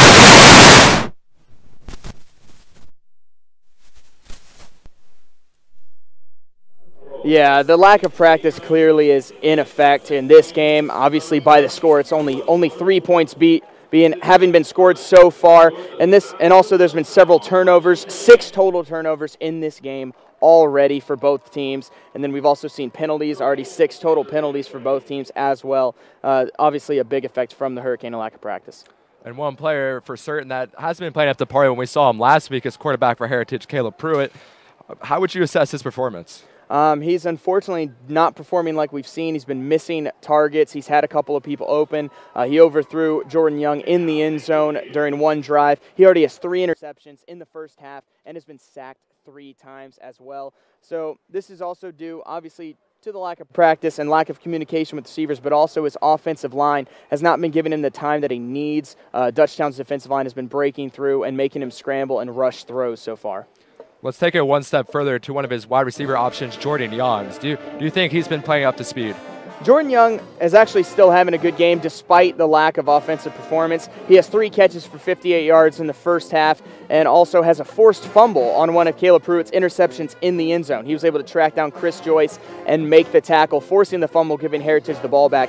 He's also been the punter for Heritage in this game and has had several punts inside the 20 as well. So Jordan Young has been having a good game for the Patriots so far in the first half. It just seems like the offense on both sides has been a little bit off. What do you think is lacking from both sides, and what do you think needs to be changed? Well, really, they just need to tighten up the communication between receivers and the quarterbacks. Both offensive have been driving. Both of them have driven all the way down into the other team's territory, but both have had turnovers down there. We saw a fumble in the end zone from the Dutchtown quarterback, Gomes, and then an interception in the red zone from Heritage quarterback Caleb Pruitt. So both of the offenses have been being able to drive down the field, but they haven't been able to finish. They really need to get that next step and be able to put the ball in the end zone. On the defensive side of things, we see Trey Dean. You know, of course, we know him as a big safety who committed to Tennessee, but he made a pretty big offensive play there in the first half. Yeah, he had 1 catch for a 28-yard gain, one of Dutchtown's biggest plays of the first half. And then on defense, right at the end of the half, he came up with a big interception to stop Heritage's drive. So we have seen Dean play like the player we expected him to in this half. And his teammate who plays with him, Chris Joyce, is having a great game. How do you think he's playing right now? Chris Joyce, someone we didn't mention beforehand, but is an impressive player for the Dutchtown, both offensively and defensively. He's been playing on defense. He's having a huge game with 2 interceptions, 1 in the end zone to stop a Heritage drive, and then another one later on in the second quarter. Also on offense, he had 2 catches for 39 yards. He made a big play on a post route down the middle. Was able to get Dutchtown into Heritage territory. So we've seen good effort from him as well. He also has an offer from Middle Tennessee State, so is someone who we look to see at the college level as well. Back to the missed practices. It seems like they're still trying to get the kinks out. You know, what do you think they need to go in the second half thinking? Well, they really need to just kind of put this first half behind them. It was a sloppy half. It's really the first time they've played, one of the first times they've really played football this week due to the lack of as many practices as normal. So we really just need to see them get some of those jitters off, some of that rust off. I expect with both these coaches, they'll know exactly what to say to these players to get them. They'll be able to really pinpoint exactly what has not been happening, and they'll be able to turn this around in the second half. It's really these offensive just being able to finish when they get in the red zone and near the goal line. If you're a Heritage head coach, what would you go into halftime saying to your team that come out and trying to get up ahead now on Dutchtown? Well, for Heritage, again, they really just got to hit, for Caleb Pruitt, he just got to hit his targets. He's had a couple of receivers open. He has the weapons there. We've seen, obviously we've seen Jordan Young be open. Several other receivers have been open, and he's just not been able to target them and make the proper throws. So he really just has to settle down, let his line do their work, and run the plays the way that they've been drawn up, and get the ball to his receivers and able to keep these drives going and get Heritage into the end zone to score.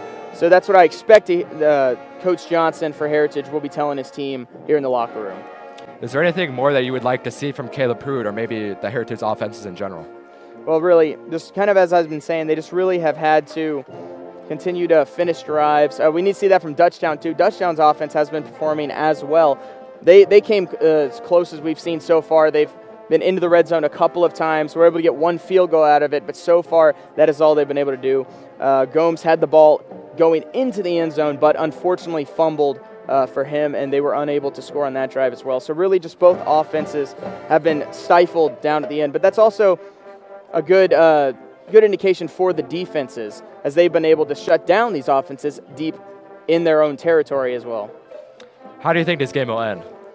At this point, it's kind of difficult to say. They've been just continuing to play, and we'll see how it ends. All right. We're here at Charles Evans Stadium. We're going to sit it back down for a second half broadcast team with Mary and Connor. We'll see you at the finish.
America can do whatever we set our mind to. It is the story of our history.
to the proposition that all men are created equal.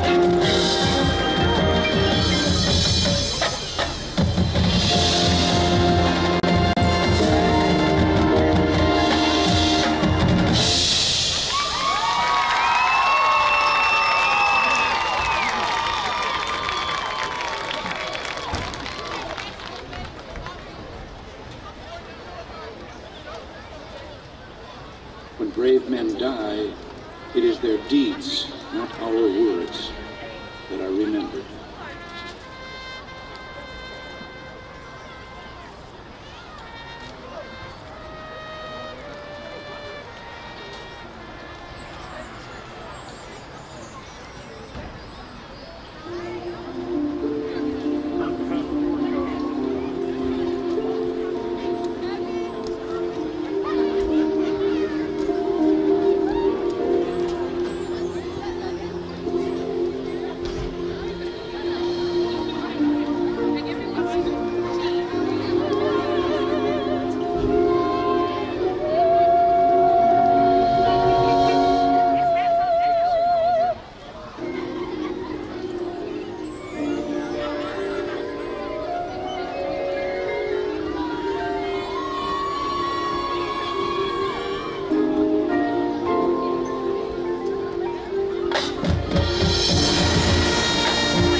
Once again, ladies and gentlemen, we would like to thank the 2017 Heritage sponsors.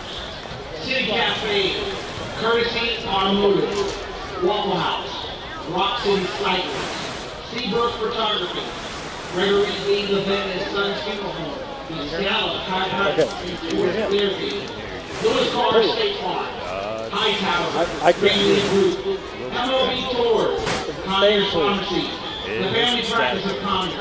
The People's Bank. Milwaukee. Falcons Security Home Heritage Hills Baptist Church. One Love Ministry. Hooters of Conyers. The Ice Center. Honey Creek Veterinary Hospital. Steel Lumber. Zaxby's. McDonald's. Blippi. Subway.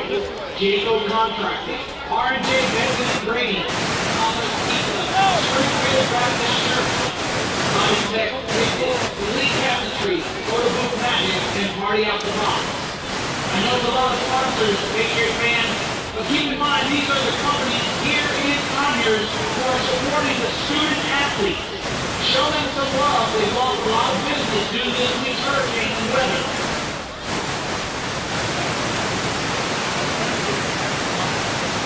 And Real Band Academy returns to Rockdale Public Schools on Saturday, September 23rd. This is the 13th semester of Green High. This is a free event, ladies and gentlemen. A free event that lasts half a day, and it offers classes for parents, teens, and tweens at Rockdale Career Academy, which is at 1064 Culpeper Road in Conyers. It lasts from 8:30 to 2:30. Giveaways, prizes, and free lunch.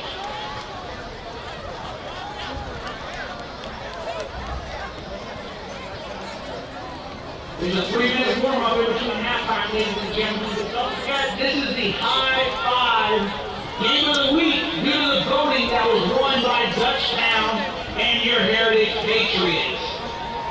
Let's hear it for the band one more time.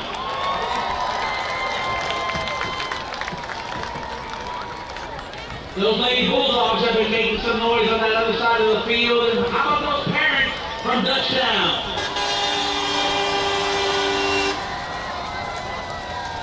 Looks like somebody stopped at Walmart and picked up an air horn. How about this side of the house? The Heritage Patriots!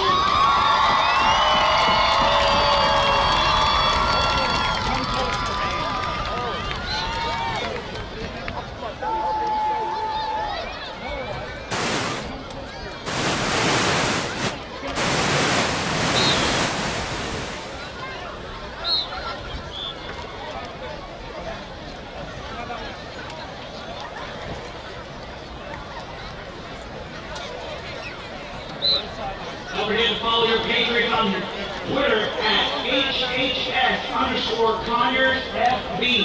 HHS and the C in Conyers is capitalized. Also, look to the Heritage Touchdown Patriot Club Facebook page and give us a like. There's plenty of photos of these Heritage Patriot student athletes out there. Friday Night Lights.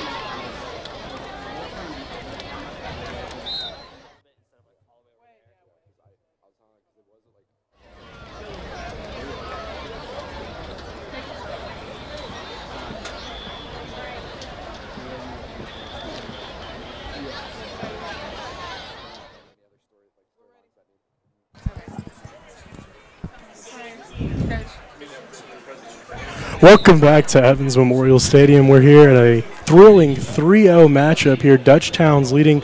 Connor, what are you seeing? This is playing more to Dutchtown's strengths with their defense. What are you seeing from Dutchtown tonight? Yeah, like you said, a lot of defense, a lot of turnovers. So far there's been 6.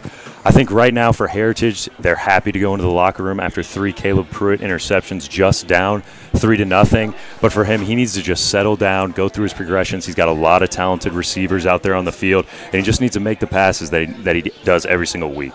Yeah, not really playing up to their strengths on the offense. What does it say about Heritage's defense to hold Dutchtown from those scores? Honestly, they've been doing a fantastic job. You saw Dutchtown get down to the 1-yard line twice. They did have some mental mistakes with some penalties. It was actually 3 times that they were down at the 1-yard line and only came away with 3 points. I know they had that missed field goal by Ocean Curvin, and then they finally made one there right near at the end of the half. All right, well, we're getting ready here. We're going to have Heritage receiving in the second half. What do you think they need to do on their first possession, Connor? They definitely need to move the ball and avoid a turnover. Whether it's a punt or whether they're not able to move the ball as well as they'd like to, they can't get another turnover. Last year in that 63-30 win that went Dutchtown's way, Caleb Pruitt also threw 3 interceptions in that game. So we're awaiting the Heritage They're getting ready to receive here. Caleb Pruitt, you're talking about he's 9 for 20 in the first half. What do you think they need out of their running game for Heritage to get this game going for them? I think they need to give the ball more to Joseph Andrews. We only saw him have 4 carries for 20 yards in that half. The run game, you got to get it going to get that passing game going. I know Caleb Pruitt hasn't really been putting on the money like he usually does, but they really got to open up that running game to start out this half. And we're going to flip it over to Dutchtown real quick. What did you see out of Nolan Gomes in there in the first half? He made some smart plays. He was able to use his feet a lot to get out of some situations, but it also hurt him. He had 2 fumbles, one time when they were driving right at the goal line on the 1-yard line. It ended up being a touchback, but that really hurt them. That could have been an easy score. All right, looks like we're ready. We're almost ready here with Ocean Curvin back. He's ready to kick it off to the Heritage Patriots here. Looks like back deep we have Terrion Anderson and Devron Harper. Terrion and Anderson and Devron Harper getting ready to receive the kick from Ocean Curvin. And Curvin kicks it. It's deep, and it's going to reach the end zone. It's going to be a touchback. So Heritage will start here on their own 20. That's probably best for Dutchtown because we've seen Devron Harper. He's an athlete, and he's made some athletic plays tonight. If he gets the ball in the open field, you really don't know what he's going to do to it. He could always take it to the house at any moment. So Caleb Pruitt leading his troops back onto the field. As we mentioned earlier, not the strongest first half. Interesting that they come out with Nick Grant rather than Joseph Andrews here to start it out. What do you think about the matchup on – they haven't been matching Trey Dean on Jordan Young, but Jordan Young's been out there against Chris Joyce. So anyways, Pruitt here. He's going to put Devron Harper in motion. Harper moves from the right to the left. Pruitt takes the snap. He'll hand it off to Joseph Andrews. How you were asking about Trey Dean on Joseph Young, I think they're just confident in both their cornerbacks. You saw Chris Joyce in the first half. He got 2 interceptions. I know he fumbled that first one, but still 2 huge plays by Chris Joyce. You saw him make plays on the offensive side as well. Trey Dean with the other interception too. So that was actually a nice little run there by Nick Grant. Caleb Pruitt, it's a 5-yard gain by Grant. It's going to be 2nd down and 5 on their own 25-yard line. Devron Harper's going to come in motion again. Pruitt, he'll take the snap.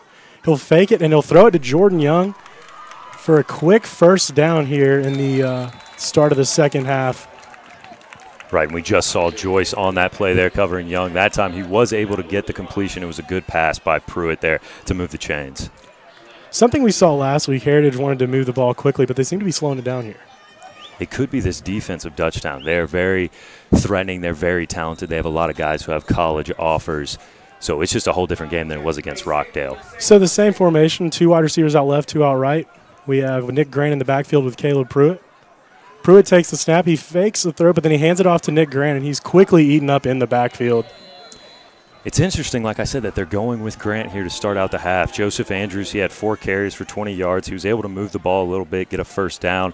And Grant really didn't get anything going in the first half. And as you can see there, another loss of 3 yards on that play for Grant. So a 3-yard loss there. It's going to be 2nd down and long.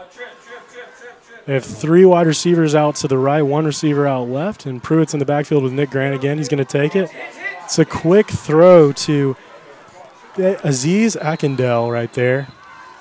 And he'll get back to their original line of scrimmage. We see Aziz Akindele making his 2nd reception of the game. Pruitt's starting to spread the ball out a little bit more, something that he's really able to do with all these receivers he has.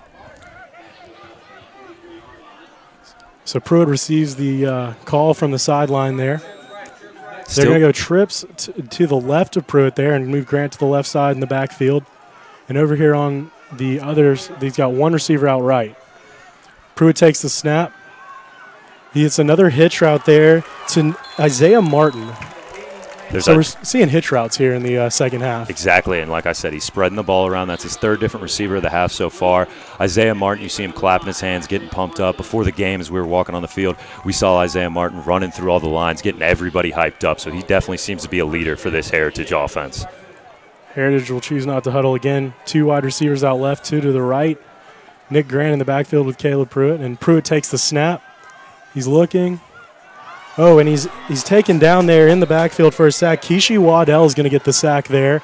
You see him pounding his chest there. What about Kishi breaking through right there? That's the third sack for Dutchtown already on the night, and we've seen Andre Parlin get back there as well. We saw William Anderson get back there too. So they've honestly been having a good day so far. 3 guys with a sack on the front 4. Heritage last week scored over 40 points, but what will they have to do here in the second half to really get the offense going? I really think they need to depend on that run game a little bit more and just continue to spread the ball like Pruitt has at the beginning of this half so far. So 2 wide receivers out to the left and 1 wide receiver out right and a running back in the backfield with Pruitt. Pruitt's going to look, and he'll hit Devron Harper in the middle of the field. Devron Harper to the 25, 20, 15, 10, 5. Touchdown, Devron Harper. There is a flag on the field, but as of right now, looks like Heritage may have their first score of the game. If this stands, this will be a huge play for Heritage. Get Caleb Pruitt a little bit of that confidence back that he might have lacked after throwing 3 first-half interceptions. Like I said on that kickoff there, Devron Harper is an athlete, and he got in that open space there just on a quick route, made some moves there, and got all the way to the house, used that speed with his 6th reception of the night. Jordan Young was the standout guy last week, but Devron Harper is really starting to show. What does he bring into this team to get them their first score of the game? He's quick. He can do different things at different positions, which is just really impressive. He can return the ball for you. He can catch the ball for you. He can run the ball for you. And here we go. We're going with that odd lineup here to try and catch that defense off guard and put 2 more points on the board if they want to. So the penalty was on the defense, and Heritage will decline. Heritage will take the lead at 6-3 as we await the kick from Chaz Koenig.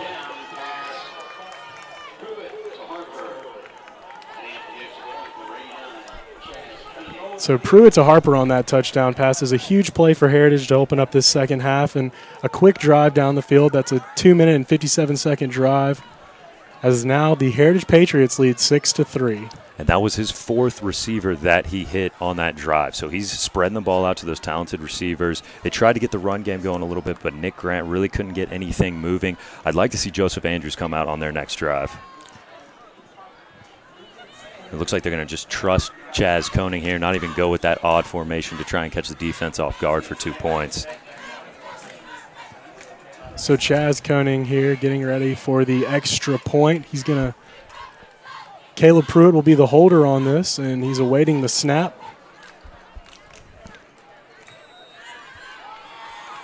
And here's the snap to Pruitt, and the kick is up, and it is good for Chaz Koenig.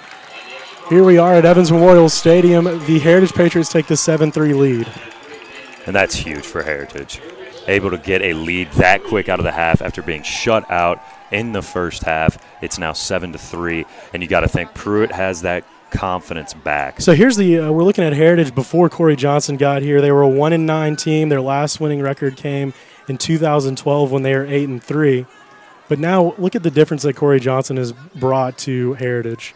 Yeah, now he had a 6-5 record last year. They're 3-0 right now. Now they have a 7-3 lead, so things are looking pretty good. After talking to him a couple times this week and before last week's game, you can just tell that this guy really cares about this team. He's not in it for the celebrity or money or anything like that. He's in it because he cares about these kids and he just wants to win football games. He used to play at Georgia. You can tell he just has fun when he gets out there. I saw him running around on the field. He had receiver gloves on. He had gym shorts on. He was running with his team. He was getting excited. He was jumping around. So you can tell that he's leading these kids in a really special way. And what does that say? I mean, he's bringing this new excitement to a team that 2 years ago was just 1-9. It's awesome. You can tell this fan base is super excited for this. They got a huge win last week on the road at rival Rockdale. So here we go. We're getting ready to kick off here. It's Trey Dean deep, and after the flag, Chaz Koenig will be kicking from Dutchtown's 45-yard line. He kicks it deep, and that will reach the end zone. It's not going to be able to be brought back. Speaking of Corey Johnson, I know he's going to be happy with that one. As I've talked to him, he said that he really worries about his special team unit on the kickoffs. We saw it last week. They really struggled to bottle up some of those Rockdale players, especially Antoine Gossier. You saw him have some huge returns last week, even on kicks that he muffed, and he was still able to make something out of it. So it's always good when the other team's lining up at the 20 for Heritage. Well, Heritage with the 7-3 lead with 9:03 left in the third quarter. And Nolan Gomes will have his hands full here as he'll have to bring his team out and try to march them downfield for the score. Gomes takes the snap. He hands it off to Shannon McCoy, who is quickly taken down at the 20-yard line. And it looks like we're going to have that's Prime right there, Karad Garland right there. Tell me about Prime. What kind of player is he? Well, like you said, Prime. They have that nickname for him because they say off the field he's all about school. He's all about his studies. And then when he gets on the field, he transforms into a new guy, and they call him Prime. Let's see what Nolan Gomes will have dialed up here. He hands it off again to Shannon McCoy out of the shotgun. And once again, quickly taken down as it looks like a gang tackle by Heritage. What's this say about the fight out of Heritage as they quickly looks like a different team almost? Corey Johnson definitely said some things to get these boys hyped up during halftime. You saw Garland in there getting some action once again. Looks like it's going to be third and 10, excuse me. Nolan Gomes right there will take the snap out of the shotgun. He's got 2 running backs in the backfield, 1 wide receiver out left and 2 out right. He takes the snap, and he's looking. He's going to run it. He's going to carry it himself. He scrambles. He's going to make the first down. It looks like a 15-yard gain there by Nolan Gomes. He was very shifty on that play. Yeah, we see him again using his feet to make things happen, get a first down. He had 7 carries for 46 yards in the first half. That's going to put him up to 8 carries on 61 yards. So he's able to use his feet to get out of situations. Sometimes it hurts him because on 2 scrambles last half he fumbled. Yeah, Nolan Gomes really he's a dual threat guy. He brings so many dynamics. So 2 running backs out right in the backfield now. Gomes takes the snap. He's going to throw it to, that's going to be Cameron Jones there with the catch. A nice little out route there. Yeah, that's honestly good for Gomes on that one. He didn't complete too many passes in the first half, just 5 of them, so that gets another one on the board. Makes it a manageable second down here, so you got to be happy with that play. So 2 running backs out to the right and 2 wide receivers out right. We have 1 wide receiver out left and Gomes in the backfield. It's going to be looks like a flag, most likely encroachment there on the defense. If that is the case, that'll be a first down there for Dutchtown. They've brought Christopher Conway back in the game. We saw him late in that first half, and it is, in fact, encroachment. So it's a 5-yard penalty, and looks like it'll be first down. They're going to have a first down. Tell me about Christopher Conway and how he's come along after the injury to Jonathan Andrews, how he wasn't able to go today. Yeah, we saw him late in that first half, and he got 6 carries, 35 yards off that, almost carried them into the end zone. So Gomes takes the snap here, and he's scrambling, and he's trying to make something out of nothing there, but he's going to be taken down in the backfield by Zay Garland. Zay Garland. We were just talking about Karat. There's his brother Zay. They like to call him Pac-Man. He's quick. They sometimes put him at corner. They sometimes put him at safety, but that's a huge sack for him. So Heritage's defense is picking it up here in the second half. It's going to be second down and about 11 with 6:55 left to play in the third quarter. And they're on their own 45-yard line. Gomes takes the snap. He's looking, and he tries to hit number 4 Fulton Williams there, but he looks like he may have bounced it there. Yeah, struggling to get that one. So that's now 5 straight plays with Conway in the game, and they have not given it to him yet. It might have been nice there to try and get him to eat at some of those yards and make this a much more manageable third down, but now they're stuck with a 3rd and long. So 3rd and 11 to go here. They're going to go with a 2 running backs in the backfield, 1 to the right and 1 to the left. They'll have 2 wide receivers out to the right and 1 wide receiver out left. Gomes set up in the backfield, 3rd and 11 on their own 44-yard line. Gomes takes the snap. He's going to almost picked off there by Khalil Cooper. Wow, he's really lucky that was not an interception. Khalil Cooper, he's known for his tackles. Coming into this game, he had 29. He led the entire team there. Just went right through his hands. I know he's definitely hurting after that one, but he still made a good play. It brings up 4th down for Dutchtown, and that's going to force them to punt and give Heritage offense that ball back. And what a start for Heritage. I mean, what would you say about that? They start off with a score and then a 3-and-out in the first series. You really can't be happier right now. They're getting the ball back. It's only halfway through the third quarter. They have the lead now, so this is huge for Heritage, especially if they can get some more points on the board.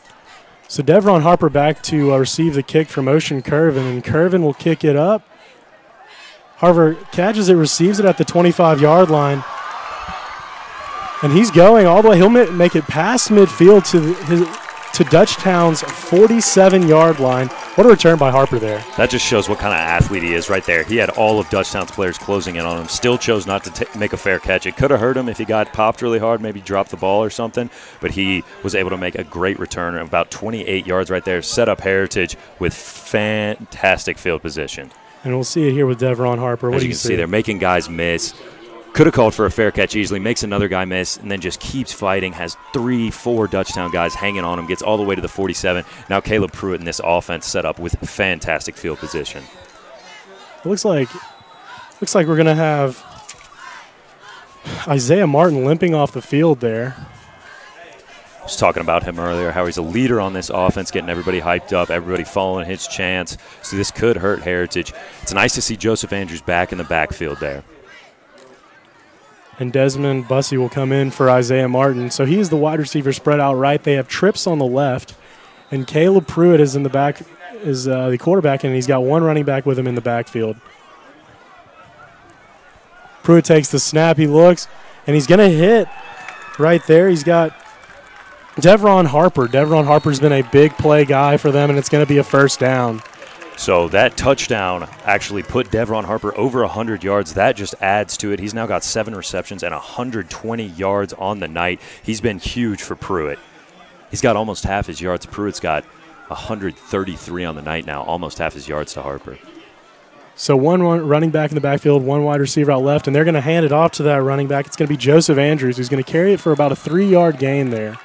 Looks like they'll give him about 4 on that one, and he continues putting on that average that he was in the first half. I think they need to keep pounding the ball with Joseph Andrews if they're going to do it, to open up that run game and continue to drive this passing game down their throats, because right now Heritage is moving the ball pretty easily. So Caleb Pruitt in the backfield getting ready to take the snap. He's got a running back to his right, Trips to the right, and one wide receiver out left. Pruitt takes the snap. He fakes it to Andrews, and he's going to go deep to Jordan Young. That ball will sail out wide. It was defended by Chris Joyce there. Tell me about Chris Joyce and where he's been on the field tonight. Oh, my goodness. He's been doing everything. 2 interceptions. I know he fumbled that first one. He also has 2 receptions that got 2 big first downs for Dutchtown. You know, he's just an everything player. He's got an offer from Tennessee. He's got an offer from Middle Tennessee. He's got an offer from a lot of places. Something interesting about Chris Joyce, we can tell you coming up after this play. Well, Pruitt's going to have the same formation, 3 wide receivers out to the right, 1 out left, and a running back to his right. He's going to look. He's got some pressure, and he's going to throw it to Devron Harper, but it looks like it's picked off there, and it's going to be picked off by Kelvin Daniel. They are ruling that actually a catch. Wow, they're saying that Devron Harper made that catch. He's been coming up with everything tonight. And what does it say about Devron Harper to fight that ball away from Kelvin Daniel? I mean, that's unbelievable. Kelvin Daniel, he was stomping his feet. He thought he was convinced that he had that interception there. So Pruitt, they're moving it here. They're getting ready to enter the red zone as they're on their own. They're on the 26-yard line. Wow, and a mental mistake by Dutchtown. It seems like they're getting out of their ways. 4th down there. What does it say about Pruitt to get the offense to pull off sides there? Oh, that's fantastic to keep the chains moving. Now they have a new set of downs. Can kind of forget about that almost interception. If that had been an interception to Daniel, they could have flipped the entire game right there on its head. It would have killed a lot of momentum. It would have been Pruitt's 4th interception. We'll see what Heritage and the Patriots can do here. So Trips left, a running back to the left of Pruitt, and they have 1 wide receiver out to the right. Pruitt's going to take the snap, and he's going to throw it to Devron Harper. Harper's going to spin away there, and he'll gain 2 or 3 on the play. Harper just making all the plays tonight. He's now up to 9 receptions, well over half of Pruitt's completions on the night. So that is huge. Back to Chris Joyce real quick. We were talking about how much of a playmaker he is. He's got a lot of confidence. His pinned tweet on his Twitter is, "I'm going to be in the NFL in 4 to 5 years from today." #motivation. So he's got a lot of confidence behind him, and we can see it out here on the playing field tonight.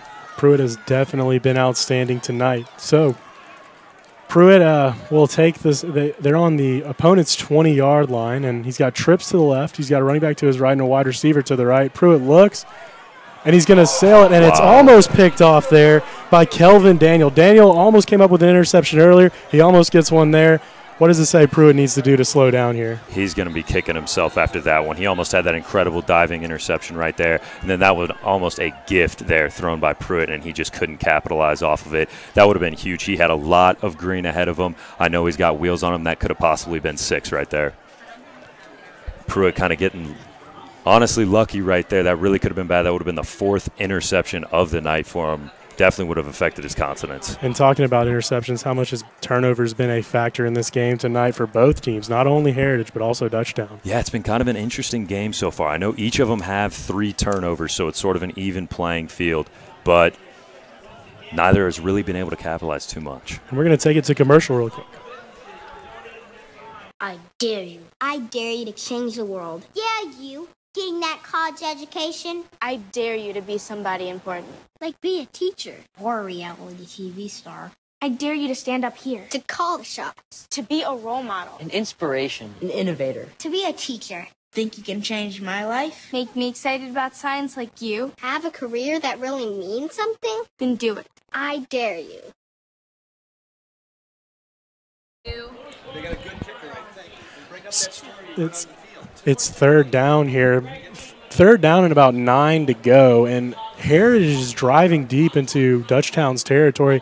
If they don't get the first down, do you think this is 4th down territory, or do you think this is where they may give it to Chaz Koenig, let him try to put up a field goal? Yeah, well, right now, Chaz Koenig's longest kick on the season is only 37 yards. This would be 38, so 1 yard out of that range. It would be interesting to see if they send him out there. He is 5 for 5 on the year with field goals, but on extra points, he's only 9 for 12. We saw a drill running earlier where the whole team surround him. They start cheering. They start going crazy, put a little pressure on him.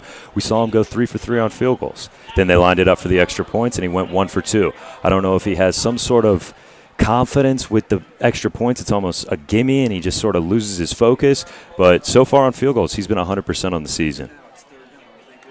It's 3rd down. I mean, what play do you think we could see here? We saw a lot of the hitches earlier, maybe a slant from Devron Harper. What do you think we'll see on this upcoming play? I think they're going to go with a pass play, but I don't think they're going to go to Devron Harper. I think that Dutchtown is probably going to be expecting that. They've already gone to him a couple times this drive. I think they got to use one of their big receivers. We saw Isaiah Martin come back into the game after getting injured. Jordan Young, the #1 receiver in the state. This is his time to shine, get the first down, and keep the chains moving for Heritage and keep this momentum going their way in front of the home crowd.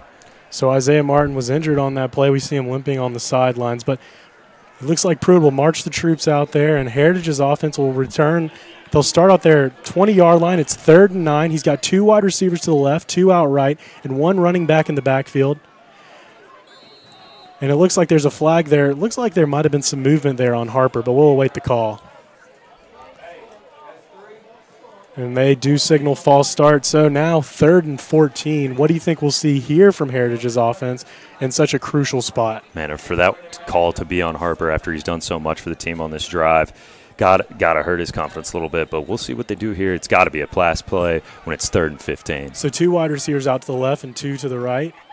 Pruitt's got a running back with him on the right in the backfield. Pruitt takes the snap. He looks. He's got to scramble, and he breaks away there. He's going to run for a 5, maybe 6-yard gain, but it's going to be a crucial 4th down here. This one, I think it's a little bit too long. It's about a 3rd and 7, 3rd and 8. This is in Chaz Koenig range, and they're bringing him out. Here comes Chaz Koenig to try and boot this one through. 5 for 5 on the season. Season long is 37. We'll see what he can do here. So Chaz Koenig will put his perfect record of field goals on the line right here. This could give Heritage a touchdown lead if they could convert this field goal. It's on the left hash, about the 20-yard line. And Pruitt will wait as he'll hold. It's a bad snap, and Pruitt has to just pick it up and run with it. And he is sacked for a 10-yard loss there. And there's Trey Dean making the play there after the bad snap. Really nothing Pruitt could do there. It just kind of bounced to his hands. He had no option. The kick would have gotten blocked anyway. Trey Dean was already in the backfield, and that is huge for Dutchtown. That is absolutely huge to get a stop there. No points on the board. Now we'll see if Gomes and this Bulldog offense can get things moving here. Gomes was shut down on their first drive. What do you think we need to see out of Gomes in the offense here? Here's Conway coming back out again. We'll see if they finally give him the ball. 6 plays, still haven't given it to him yet. So 2 running backs in the backfield, and it is Conway. Gomes will hand it off to him for a 4-yard gain, but there is a flag on the field. So it looks like it's in the area of, possibly could be in the area of holding, but we are going to await the call here. With 3 minutes and 3 seconds left to play here in the third quarter, it's 7-3, Heritage Patriots lead. They just had a botched snap on a field goal. It could have been a 10-3 lead, but right now it's 7-3, the Patriots lead as we await this call. Yeah, there was a penalty on that play, but Conway did get the ball. He did get 5 yards. There was a penalty to bring him back, though. We'll see if they keep going with him on this drive. And that's going to be holding on the offense, so this is going to move the Dutchtown defense back 10 yards from the spot of the foul. So Dutchtown will take over with this first down and 22 to go. First down and 20 to go. On their own 25-yard line, Gomes has 2 running backs with him in the backfield, 2 wide receivers to the right and 1 far to the left. And Gomes takes the snap. He fakes it to Conway, and he's going to go to the middle of the field, but he just overthrows his man there, Fulton Williams. What does Gomes need to do? Because what did you see there on the play? He had Fulton Williams wide open on a slant route. It was sort of a deep post route heading straight for the wide open grasses in front of him. He's got speed. That also could have been 6 if the ball was put in the correct place. They used a nice play action to Conway there. We'll see what they do here on a second and very long. So 2 running backs. They're going to use that same formation with a wide receiver to the right, 2 in the backfield, and 1 wide receiver to the left. And Gomes will take the snap. It's a high snap. Gomes looks, and he throws it deep. It looks like it's going to be Cameron Jones, and he just cannot come up with a diving catch there. Yeah, it was definitely a tough catch to make. He had to make an adjustment there, get around a defender.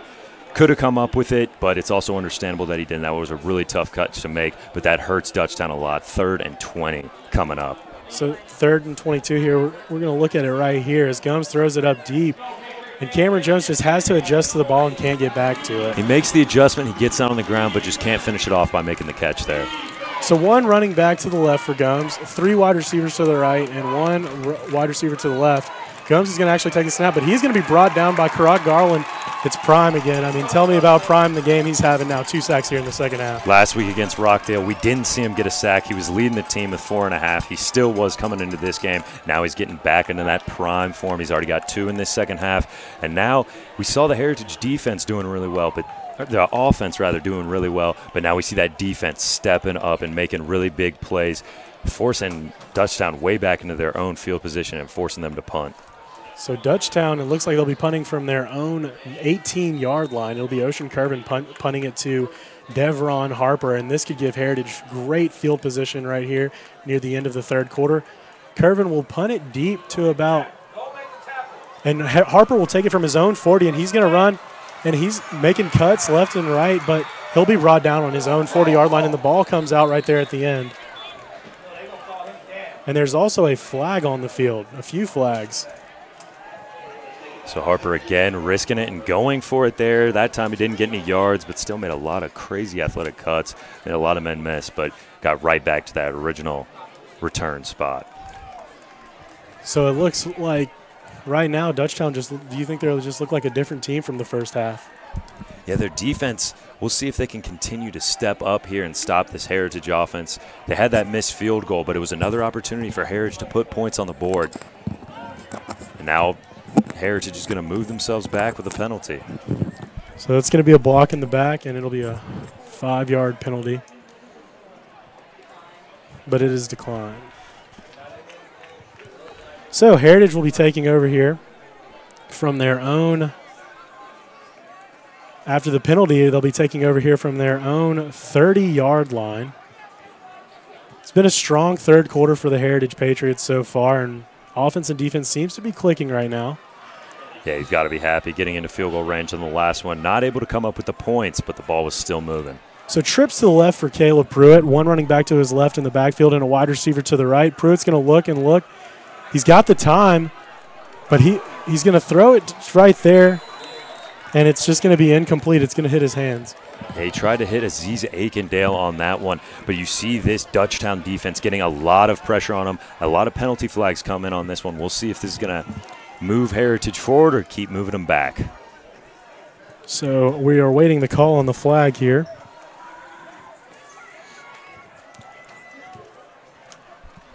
And Tough play there, I would have to say, for Aziz Akindale to make. It looks like he was sandwiched there. Yeah, he tried to squeeze it in a really tight spot, and it just wasn't there. We saw them close real quick on Akindale, and he wasn't able to make the play. And they're going to call pass interference on that play, and Heritage will accept the penalty, and they'll take the... Yeah, it appears Kelvin Daniel closed in a little bit too early on that one and was there just before the ball got there, so that's huge for Heritage. It takes away that block in the back penalty. It now moves them 5 yards ahead of where they originally were with a fresh set of downs. So the Heritage offense struggled in the first half, but here it looks like they're getting, in the second half, they're moving the ball well. Pruitt's got 3 wide receivers to the left and a running back out to the right, but there's going to be a flag again on the play. The signal from the ref is it looks like it's going to be encroachment, so Dutchtown just really shooting themselves in the foot on this drive. Man, I think that's 3 or 4 plays in a row now that we've seen the yellow flag hitting the field. And this time it's going to go Heritage's way and keep moving them forward. They are now at the 50-yard line. So we saw the Heritage offense start this drive on their own 30, and now they're at the 50. They're at midfield just from penalties. Trips left for Pruitt, 1 running back to the left, 1 wide receiver out right. And he's going to go to that wide receiver out right. It's Jordan Young, but it's popped up and it's picked off there. Yeah. It looks like it's going to be William Anderson, the defensive end. He's going to get the pick. William Anderson actually came in there and hit Pruitt as he was throwing. He was trying to get it to his big, talented wide receiver, Jordan Young, but he was hit as he was throwing, left it up short there for Dutchtown.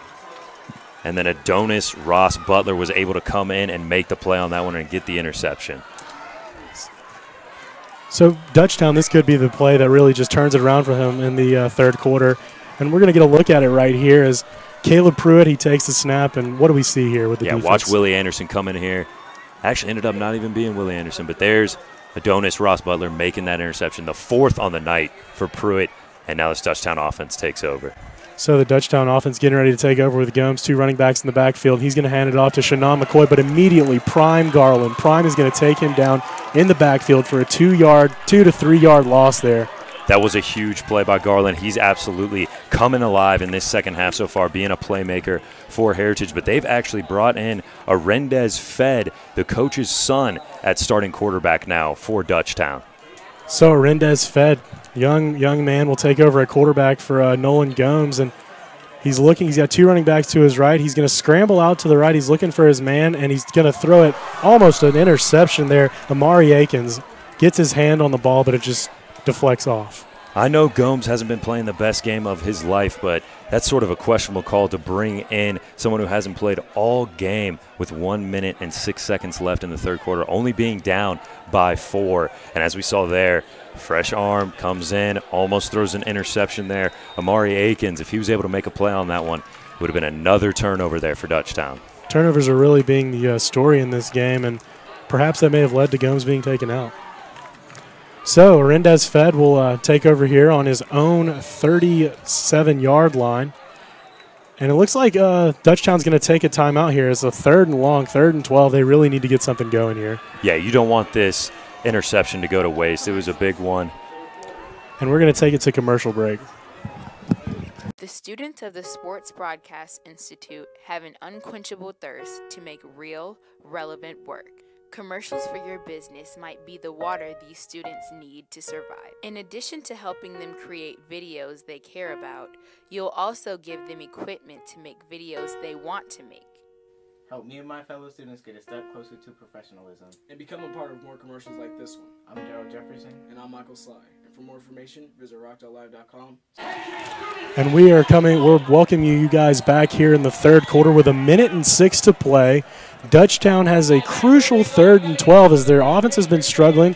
We see a change in quarterback as young Arendez Fed, the coach's son, comes in at quarterback for Nolan Gomes, and he's going to have 3 wide receivers out to his right, 1 wide receiver to the left, and a running back with him on the left in the backfield. They need to find a way here to get either that first down or something going for their offense.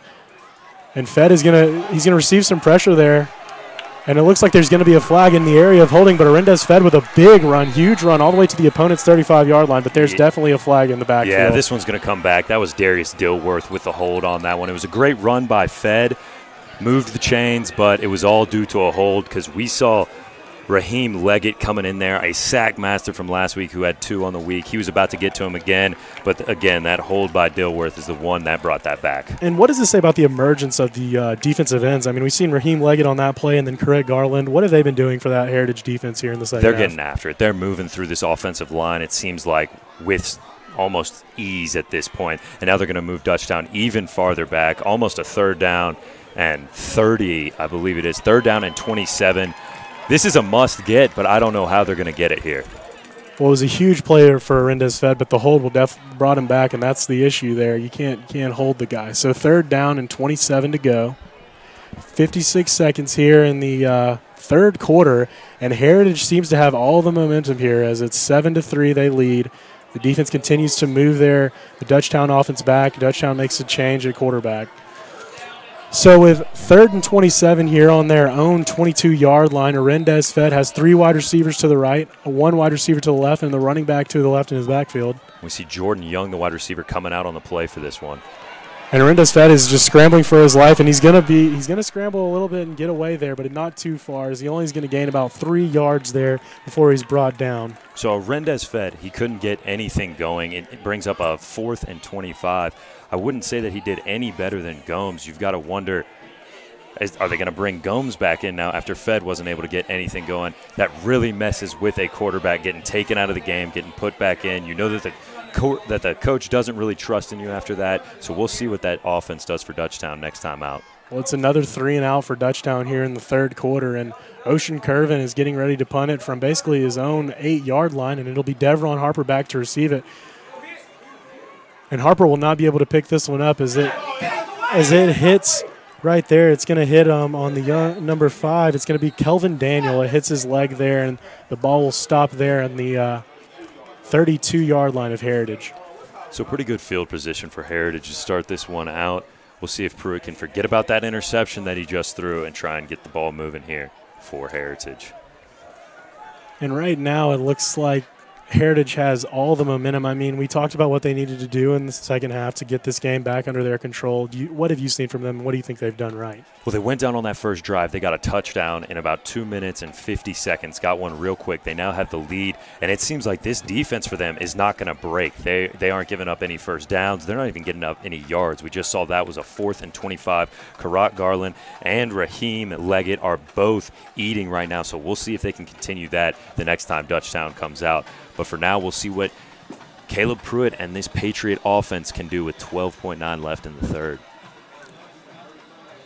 So Caleb Pruitt and the offense will take over on their own 32-yard line, looking to distance themselves from the Dutchtown team. And looks like there was a foul. There was a penalty on that play, and it's going to move them back 15-yard penalty there.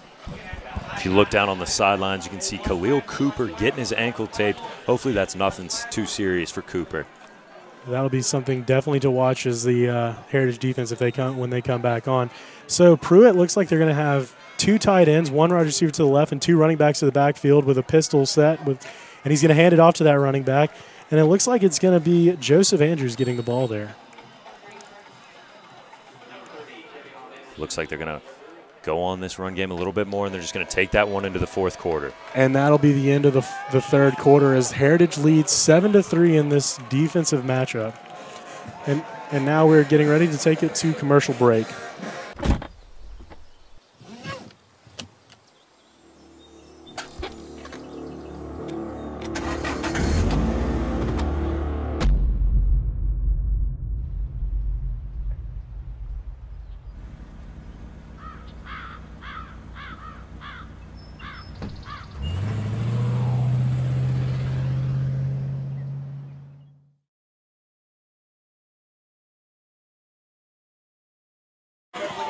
Welcome back, everyone. We're getting ready here to start the fourth quarter with 12. It's the 12-minute mark here to start off, and it's 7-3 with Heritage leading in the fourth quarter. Heritage's offense has really been on cue, and the defense has even come alive here for the Patriots. What are you seeing out of this Patriots defense? I mean, what's working for them? Is it the linebackers, the defensive line? What do you see out of this defense? It's really been everything, I think. I think they're clicking on all cylinders. They're getting pressure on Fed, who's just come into the game. He's a little shaky. He hasn't been out there yet. So they're getting a lot of pressure. That's forcing him to make bad throws and get a lot of confidence for this defense. They're making mental mistakes. They're making holds. They're moving the chains back. So right now, this Heritage defense looks almost unstoppable. Well, that Heritage defense is going to give this offense the ball here as they're on their 20-yard line, and it's 2nd and 6. Pruitt looks left. He's going to throw a rocket pass to Jordan Young, and Jordan Young just had to lay out there. Yeah, so that time he didn't really make the greatest pass. Incomplete. So now it's going to bring up a 2nd and 10. Rather, a 3rd and 6 here. So it's going to be interesting to see if they end up going with a run play or a pass play. I could see Anderson being able to get this one if they do go with a run.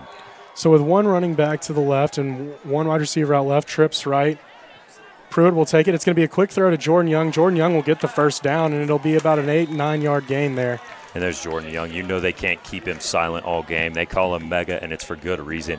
Coming into this game, he was the #1 receiver in the state in both receiving yards and touchdowns. Now they keep the chains moving. Now the clock's ticking. It's the 4th quarter. Heritage has that 4-point lead, and they want more now. So they're going to use the same formation here with trips right, a running back in the backfield. He's going to hand it off to it's going to be Terrion Anderson there. He's going to take the carry. And it looks like it'll be for a very short game, maybe 1 yard there. Yeah, so it looks like they're going with a little committee backfield. They got Terry and Anderson coming here. They had Joseph Andrews earlier. They had Nick Grant at the beginning of the quarter. So they're trying to keep fresh legs in there. Now it's going to bring up a 2nd down and about 9. We'll see if they give it to Anderson here again. So here we are on 2nd down as they're on their own 34-yard line. He's going to fake it to Anderson, but Pruitt will take it himself. And he's going to run. He's going to fight forward to about the 40-yard line. And it'll be about a 4 to 5 yard gain. What about Pruitt fighting there for those yards? Yeah, so they ended up going with a play action there to Anderson to kind of get the defense on their toes, and Pruitt was able to take it for 5 yards. Now they pretty much have a choice of what they want to do, run or pass. Both can get the first down here. So it's going to be a crucial 3rd and 4 from their own 40-yard line with 3 wide receivers out to the right. Pruitt takes the snap. He's going to go to right there. It's going to be Aziz Akindale with a nice out route there. It's going to move the chains for the Patriots for the 2nd time on this drive. How have the quick passes been working for Pruitt? Well, we see now 2 3rd down pickups for Pruitt and the Patriots. They keep the chain moving, a fresh set of downs. You see him able to spread the ball out a little bit. Now the defense is sort of back on their heels. They don't know if it's going to be a run or a pass. So now Pruitt's going to have one running back in the backfield to his left and trips right, and he's going to have a tight end to his left. He'll take the snap on this 1st down, and there's going to be a flag. It looks like it's going to be thrown in the area of the defense there, and let's see the call. And they're going to call encroachment on the defense. That's a 5-yard penalty. It'll be 1st and 5 from the 50. For Dutchtown, you just can't do that. Right now, with 2 3rd down pickups on 1st down, defense has now been out there for a little bit. They're starting to get a little bit tired. And mental mistakes like that makes it a 1st and 5. So 3 wide receivers to the wide out right there, and Pruitt's going to take it. He's going to fake it, but then he's going to hand it off to Terrion Anderson, who's looks like he's going to go for no gain there. It'll be a 2nd down and 5. Yeah, so nothing there from Anderson. It looks like they've moved Chris Joyce back to safety, and they actually have Tyreek Nelson over here covering Jordan Young. That could be a mismatch on this play for Young. He's much bigger, much more physical. We'll see if they utilize that as Pruitt checks the sidelines for the play, and he'll have 2 wide receivers out to the right, 1 wide receiver to the left, and a running back to his left and a tight end. He's going to take the snap. He's looking past, and it looks like they're going to go for that as he throws it up to Jordan Young, who fell down, it seems, on the play, and the ball went out of bounds there. Tyreek Nelson really held his own there. Yeah, it looks like Jordan Young fell on the play, but there is a flag. It's back in the backfield, so I wouldn't suspect that it was pass interference on that one. We'll see what the ref has to say. And they're going to call holding on the offense. That's a 10-yard penalty, and it'll move it back. It'll be a replay of down as it's 2nd down and 15 now. And Heritage, this could stifle their drive. Yeah, absolutely. You saw them try and get that deep ball and sort of eat at Tyreek Nelson there to try and get Jordan Young a big play. We still haven't seen him get into the end zone. He's gotten into the end zone every single game so far this year. So now a 2nd and very long. We'll see what the Patriots do with this one. So the Patriots, after moving back on that holding call, they'll be at their own 40-yard line. It's 2nd down and 15. It looks like they're having a little bit of trouble getting the plan. And they're going to spot it.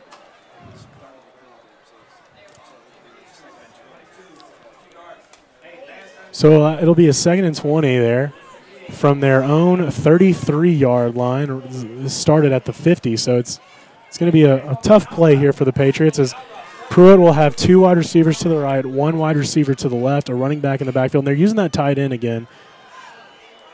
And Pruitt is going to have to scramble out to his left. He's going to hit Harper, but he overthrows his man at the 40. And it looks like it's going to be a big, long 3rd down here, 3rd and 22, in fact.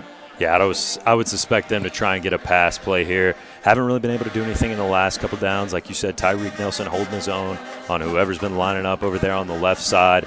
This would be a huge conversion here, but it's going to be really tough for the Patriots. So they're going to be looking to get to Dutchtown's 45-yard line as they start here on their own 33. It's 3rd and 22. Patriots lead 7-3. Pruitt takes the snap. He's looking. He has to scramble as there's pressure coming from behind, and they'll just have to run this as he is tackled on his own 38-yard line, only a 5-yard gain there. So 4th down and about 17 here with 9:30 left to play. It looks like the Patriots will have to punt it here. Yeah, there we saw William Anderson get in on that one. We've seen him do it a few times tonight. He already has a sack. He has that pass deflection, and that time he got a hurry on him that forced Pruitt out of the pocket, not able to get anything going. So now we're going to see Jordan Young come out and punt and give the ball back to the offense. I'm really interested to see who Dutchtown has in at quarterback for this drive. So Jordan Young, the state's leading wide receiver, will actually be punting the ball here. Jordan Young will take the snap from about the 38-yard line, his own 38, and he'll punt it to either Trey Dean or Chris Joyce. Looks like Joyce is going to be the guy who gets the ball here, and he'll take it from about the 20. He makes 2 men miss, but he'll be taken down at his own 25-yard line. And Jordan Young looks like he was maybe hit there or something. He comes off the field limping. Boy, what a way that would be for the state's top receiver to go down on a punt play. Hopefully that's nothing serious. So we mentioned earlier who's going to be coming out of Dutchtown for quarterback, and it's going to be Inez Fed. What do you think we need to see from Fed here to get Dutchtown to drive down the field? He's got to get a 1st down. First and foremost, he has got to get the chains moving. This Heritage defense has been bottling up everything Dutchtown has thrown at him so far this 2nd half. We'll see what he's got here on this drive. So 2 wide receivers out to the right, 1 running back to the left, and 2 wide receivers out left. They really spread it out here against Heritage. Arendez Fed tries to get the defense to jump, but they won't do it. Fed is waiting back there as he awaits the snap, and he'll take it. He looks left, immediately throwing it over to right there, Trayvon Jones, who will take it for about an 8-yard gain. That's nice to get his first completion so far in this game. Try and keep the chains moving. It's now 2nd and short. We'll see. They were going to Shannon McCoy a lot in that first half. He had 10 carries, only a couple here in the 2nd half. We'll see if they give him the rock again and see if he can move the chains. So Arendez Fed, nice little quick, his first completion, as you mentioned. He's going to have 2 wide receivers out right, trying to get something going for the Dutchtown offense with 2 wide receivers out left and a running back in the backfield. He'll take the snap, and he will fake it to McCoy and take it himself, and Arendez Fed is moving quickly down the field. Looks like about a 15-yard gain, and it looks like a late flag came in on that play. Yeah, there could be some more yards tacked onto this one from this flag, but huge play there by Arendez Fed to get the chains moving for this Dutchtown offense. And we know how much Dutchtown likes to run it with their quarterbacks. What do you think the dynamic is with Nolan Gomes and Arendez Fed to be able to be a dual-threat guy and run that ball? Yeah, it's just huge to be able to have, if you don't have a pass play, be able to move it with your feet like we saw there. And sometimes they'll do those design draw plays like we just saw. So right there, it looks like it's going to be a flag on the offense. They're going to have to move it back here, and that's going to take away from Fed's run. That's the 2nd time they've actually had a flag on one of Fed's big runs. Yeah, so flags continue to hurt Dutchtown. It'll be a 1st and 10 here, but the flag will move the offense back. So either way, they moved up a little bit, and they got a fresh set of downs. So with 9:04 here left to play, it's 7-3 Heritage, and Dutchtown is trying to drive down the field and retake this lead. They have not scored since the 1st half. So Fed fakes it again. It's going to be the same play, but he is quickly taken, and it's going to be Raheem Leggett, and it looked like Kurt Garland again on that play to take down Fed. Yeah, we actually saw Khalil Cooper get into that one. We were actually, my mistake, that was Joseph Andrews going in there, the running back. We've seen him a few times, but he was getting in there as a linebacker and was able to make the tackle there. So that'll bring up a 2nd and long. So 2nd down and long, and he's going to hand it off to McCoy. McCoy just slips there and falls, but there's a flag on the play. Looked like it would have been for about a 5 to 6 yard gain there for McCoy. But we're going to await the call on the flag. There's been a lot of penalties here in this second half. It has not been a clean or disciplined one from either team. We'll see which way this one goes. And a lot of them coming against Dutchtown. I mean, defense and offensively. I mean, how much of an impact has that had on them? It's definitely hurt them. And, I mean, you see the score. It's 7-3. Last week when they got into a defensive battle with Stockbridge, they fell 13-7. And right now, the way this Patriots defense has been looking, if they can continue to hold it, it could go that same way. So 8:35 left to play. And the Patriots lead here at home, 7-3. Arendez fed. It's a 2nd down here. 2nd down and about 4 to gain. They're trying to get to their own 49 for the first down, and fed on a design QB draw. Taken down by Correct Garland, Prime Garland, 2 yard gain there. Prime just seems, I feel like I've called its name all in the second half. Again, getting in the backfield there, another huge tackle to stop this Dutchtown offense. And now it brings up a 3rd and 2. You got to see what they're going to do here. Is Arendez Fed going to run, or are they going to hand it off to McCoy? This is a huge play here for the Bulldogs. So with 2 wide receivers out left to the right, Fed takes the snap, and he will hand it off to McCoy. McCoy gets a lot of running room there. And he's going to take it to about the opponent's 37-yard line. Looks like it's going to be about a 10 to 12-yard gain there. Huge first down, I would have to say, for Dutchtown to move into their opponent's territory. Huge first down, especially with the ball fake there and then going back to McCoy. That was his longest run of the game thus far, and a huge first down for Dutchtown. And they will take a timeout there, and then we will take you to commercial break.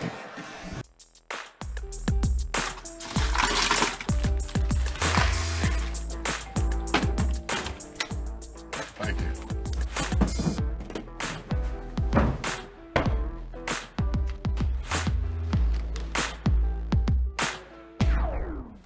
You got a king? Go fish.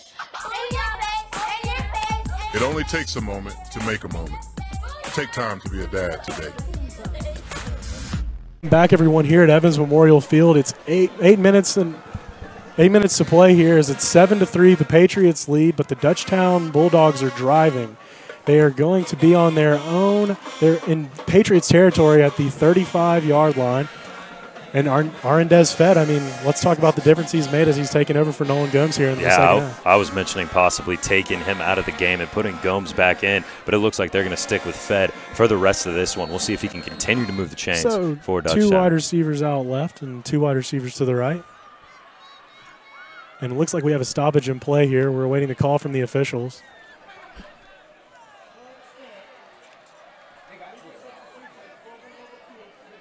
So it's going to be too many men on the field for Heritage, and this is a big penalty this late in the game to move Dutchtown's offense even closer to the scoring position. A huge error there by the defense as a whole. It's going to keep Dutchtown moving. It seems like we haven't been able to keep the officials off the field in this second half. So it'll be 1st down and 5 here with 8:01 to play as Dutchtown is on Heritage's 30-yard line, trying to regain the lead here in the 4th quarter. 2 wide receivers out left, 2 wide receivers to the right for Fed, and a running back in the backfield. He takes it, and he's going to try to just go up there. He just overthrows his man right there as he cannot get the ball to him. Yeah, we saw Amari Atkins with some great coverage on that one. But after that penalty, it's going to be 2nd and 5, so they're still in good shape right now. Fed going to try and keep the chains moving. And how crucial is that penalty to give someone such – they only need to get 5 yards here and such a deep in the opponent's territory. It's huge, and they're starting to creep into Ocean Curvin's range. So 2 wide receivers out left. They're back with 2 running backs in the backfield, and he'll hand it off to Shannon McCoy. McCoy will get about a 3-yard gain there, and it'll be 3rd and 2, and this is really crucial. 3rd and 2. We're getting midway through the 4th quarter. Do you think we're going to see maybe this is 4-down territory, or do they think that'll give Curvin at this a chance? point? Absolutely. I think this is 4th down. territory. Ocean Curve, and he's out of his range. We'll see if Fed can pick up another giant first down for Dutchtown and the Bulldogs. So this young quarterback taking over the second half, and he's in a really crucial situation as he's going to have to try to find a way to get 4 yards on these next 2 plays.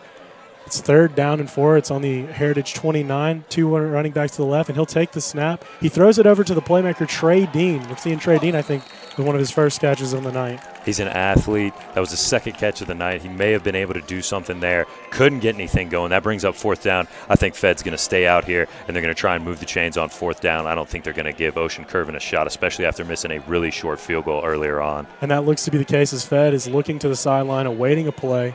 It's 4th and about, I would say, 2 or 3 to go here. So they've got Shannon McCoy and Chris Conway out there. It'll be really interesting to see what happens. And Gomes, and Fed will sit there with 2 running backs to his left, 2 wide receivers out to the left on this crucial 4th down. He's going deep, and he's just going to miss his man there. The 4th down play will not happen. It was going to Fulton Williams, but he just overthrows him there. Wow, how big is that stop for Heritage? That's the second time we've seen Fed try to go to Williams, and each time he overthrew him. He had him wide open. That could have been a game-changing play right there. Give Dutchtown the lead, but now you give the ball back to Caleb Pruitt in this offense with 6 minutes and 31 seconds left. As you can see, he had him wide open and just overthrew him. It was a beautiful route run there by Williams, and they weren't able to capitalize on it. 6:31 to go. Now you got to start thinking, they're going to start milking this clock, maybe start giving the ball to Joseph Andrews and keep the chains moving for the Patriots. And yeah, I mean, this late in the game, do you think we'll see a heavier dose of maybe the running game from the Patriots? We thought that last week against Rockdale, but they can continue to throw the ball very late in the game. So we got 3 wide receivers out right. Pruitt's going to put Devron Harper in motion, and now have 2 wide receivers to the left. And he's going to look, and it's going to be, he's going to throw it deep as Devron Harper is trying to get to the ball, but Chris Joyce will make the pick. He's going to be taken down in his own 30, but that may be the huge spark that Dutchtown needs to get back into this game. Chris Joyce, an absolute playmaker today. We've seen him take punts. We've seen him catch balls as a wide receiver, and now that is his 3rd interception on the night, the 5th for Pruitt. Absolutely just flipped the game on its head, 6:21, and we're going to give Fed the ball back. Let's see. As you can see here, he never really had anything. He just kind of throw that one up for him, and he just wasn't able to place it. Chris Joyce waiting there to catch it almost like a punt, and that's huge by Joyce. He's having one heck of a game tonight. So Arendez Fed's going to get a second chance here to march his team down the field for a game to take over the lead. They're going to start on their own 32-yard line with 6:21 left to play. They've trailed the Patriots by a score of 7-3. They have 2 wide receivers to the right, 1 wide receiver far out left, and 2 running backs in the backfield.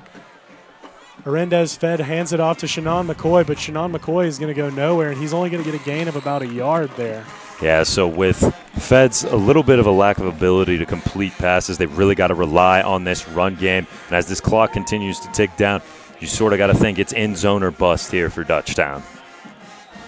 So Heritage's defense looking to come up with another stop here, and Dutchtown trying to drive down to the field to get that, to take over the lead. But with 2 wide receivers out right, we see Trey Dean enter the game. 2 wide receivers out left.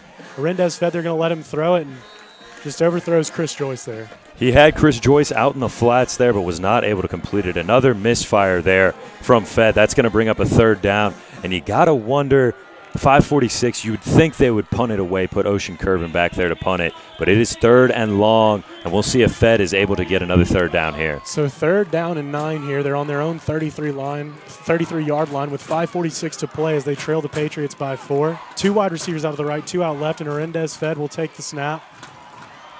They try to make the Patriots defense jump offside, and it almost worked as we almost saw Raheem Leggett jump off, but he was not called for encroachment, so Arendez Fed will take the snap. He looks. He's going to have to scramble as Currett Garland chases him out of the pocket. And Fed's going to run it for a 1st down. He's going to get out of bounds at about the 45-yard line, his own 45-yard line. Fed's mobile. Just what about that, his athletic ability? Can't get it done through the air. He felt the pressure from Garland. Almost got another tackle for a loss. It would have been a sack there. Did something with his feet. Got a huge 1st down to keep the chain moving. Well, let's see what Fed does here as he's chased down by Garland. There's Garland. He almost gets to him, and then he's able to just sneak onto that sideline and get out of bounds right after the 1st down marker. So Fed here will be working with a 1st down from his own 45, and he's going to do a quick pass over, and it's going to be to Trayvon Jones, who's also going to work for a 1st down and get his team back into Heritage territory. They're at Heritage's own 44-yard line, and we saw Dutchtown threaten the Heritage defense last time. You got to think they got to come away with a touchdown here. Yeah, I said he couldn't do it through the air, and then he proves me wrong right there. Gets a first down to Trayvon Jones. It seems like this offense is starting to click a little bit. So he's got 2 wide receivers to his left, Arendez Fed, and he's got 2 wide receivers to his right with a running back in the backfield. And Fed is going to be chased around there, but he's going to be immediately taken down as it's going to be Jordan Bowers, the linebacker, coming up with the sack. Yeah, that's Jordan Bowers, the transfer student, so you know they love having him right now with a huge sack, putting him back on 2nd and 15 now, pushing him almost back into Dutchtown territory. And so the ball is going to be at midfield. It's 2nd and 16, and we're about to reach the 5-minute mark here in the 4th quarter. Patriots still lead by a score of 7-3. They're using this 2 wide on each side formation, so they have 2 wide receivers out left, 2 to the right. Trey Dean. Arendez Fed will be in at quarterback. And, yes, we see Trey Dean lined up wide right. He's going to go deep there, and he just overthrows Chris Joyce again. He cannot get to him. And there's a flag down on the field. Flag on the field. Again, so far, Heritage has 5 penalties for 42 yards this half, and Dutchtown has 7 penalties for 80 yards so far in this second half alone. We've seen a lot of flags getting thrown out here. And we'll check the call here from the ref as this flag could be coming against the Dutchtown offense. And we're awaiting the call here with 4:48 to play as the Patriots lead 7-3. This may be going against Dutchtown and move them back even more. It will be holding, and the penalty is declined. They're going to take – Heritage is going to take their chances with a 3rd and 16. And Dutchtown has got a long way to go to get this first down. Arendez Fed's got his work cut out for him. They could have had a 2nd and 26, and Coach Johnson is just going to trust in his defense here to make this stop on a 3rd and very long. So 3rd and 16 with 4:48 to play. He's got 2 wide receivers to the left, 2 out right. We see Trey Dean lined up here wide right. And it's going to be a timeout for the Dutchtown offense. We know how crucial this play is coming up with this 3rd and 16. And here we are. We're going to take it to commercial break here late in the game.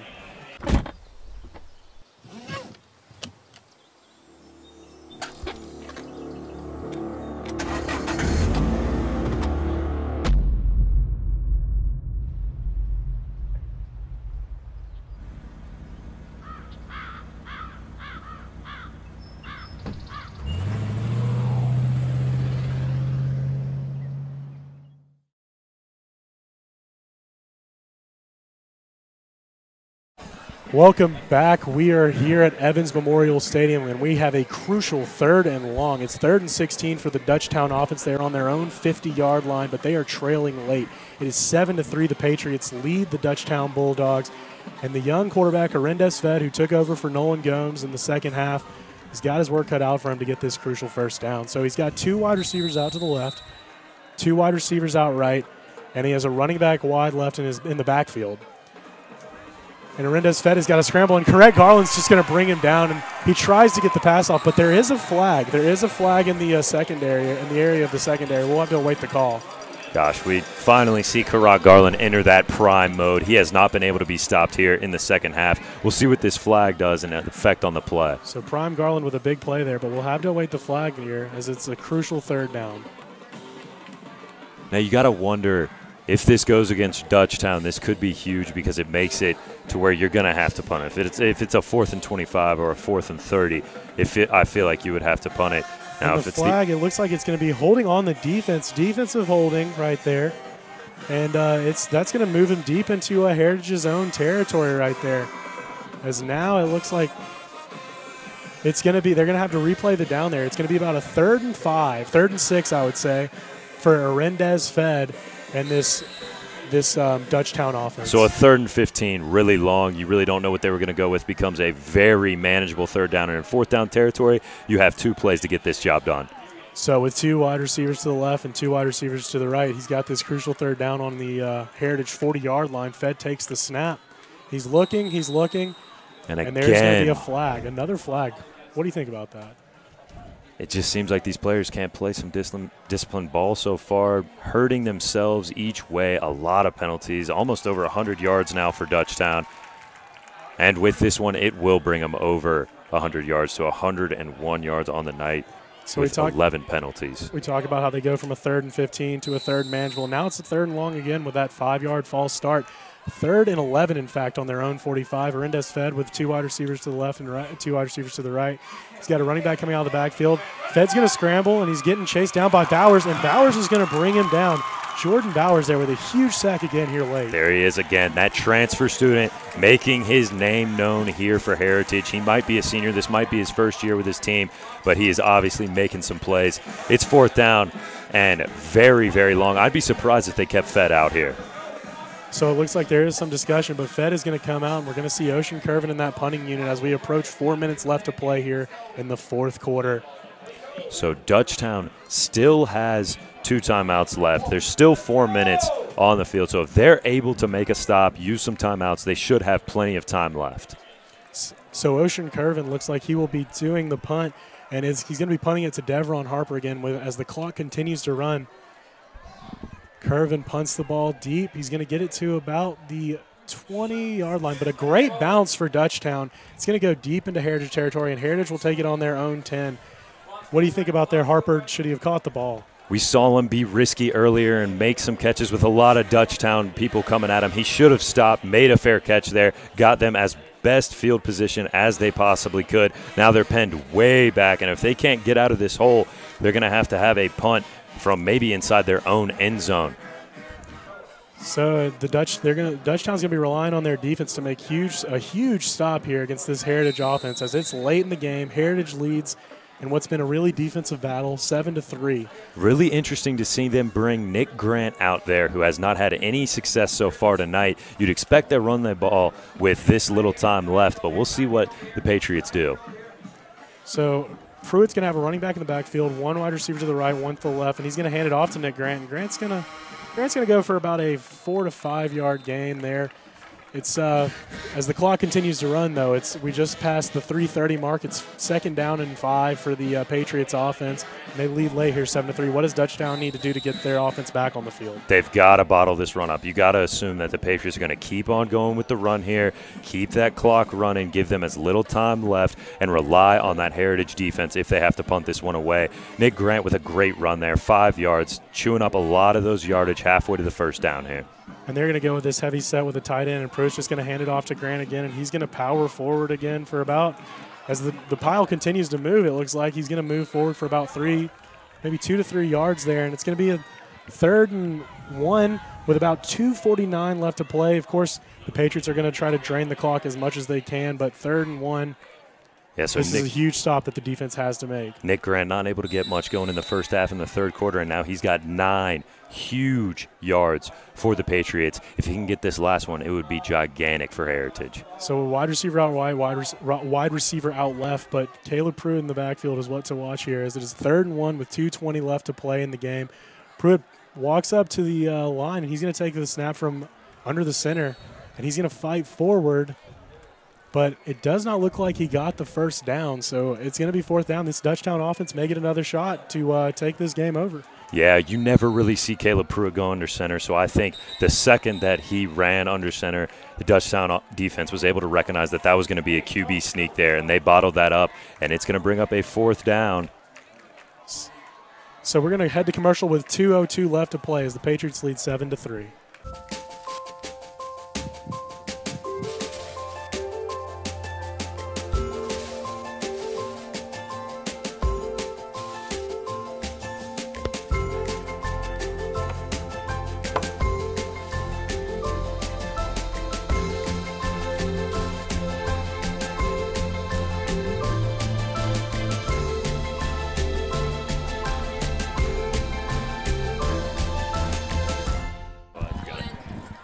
So with 2:02 left to play, it's going to be a 4th down and 2. It looks like Heritage will line up to punt possibly here because Pruitt is walking back to the bench.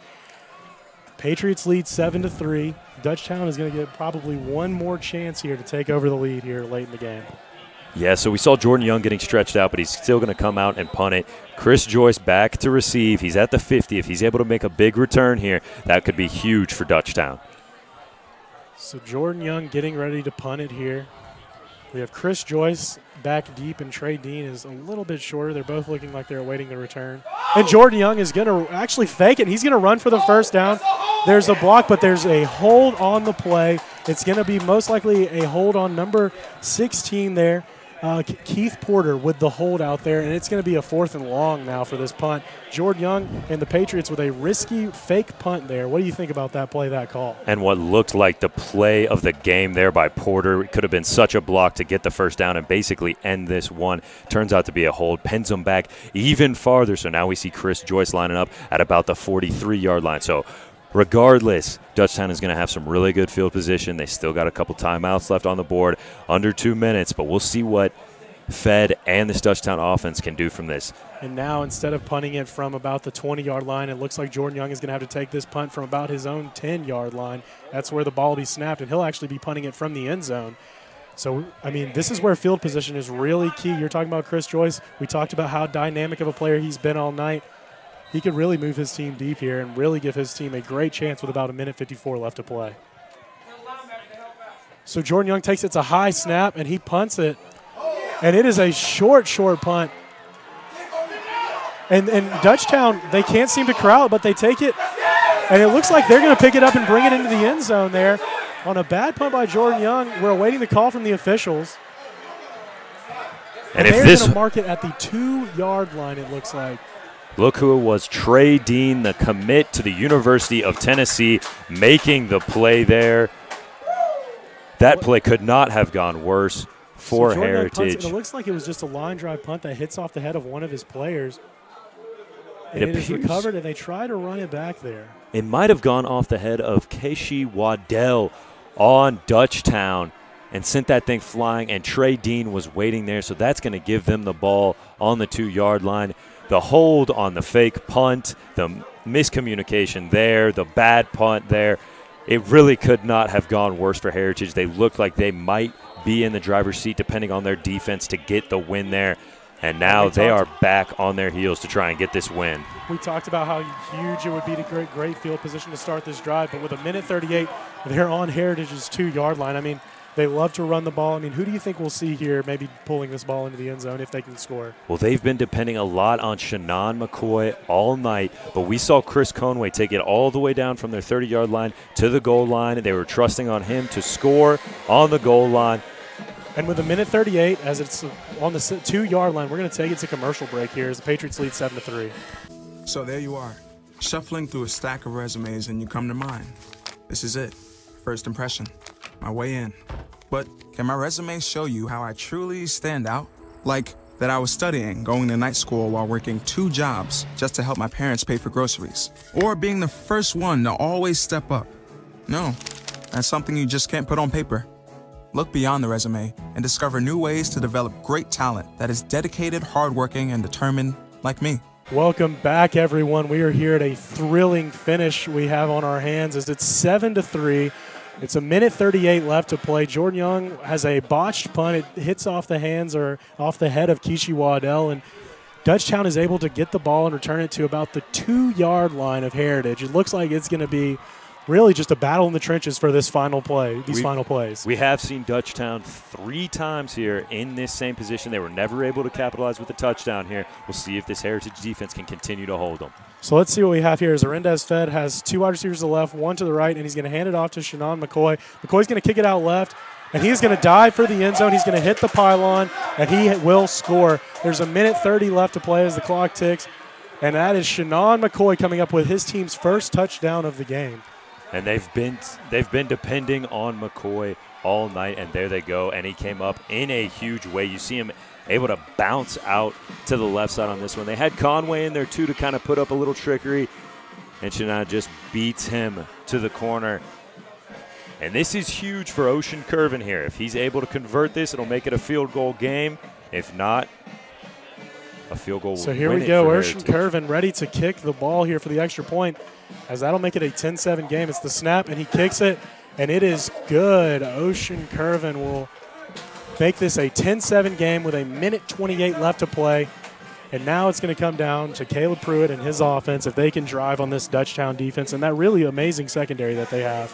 Yeah, this game is certainly not over. 1:28 left on the clock. It's still just a 3-point game.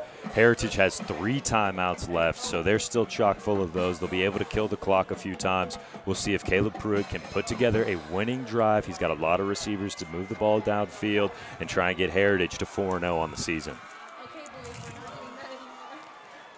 So Ocean Curvin is going to have to kick this off after converting that extra point. It's 10-7. Dutchtown takes the late lead for their first touchdown of the game. Shannon McCoy carries it in.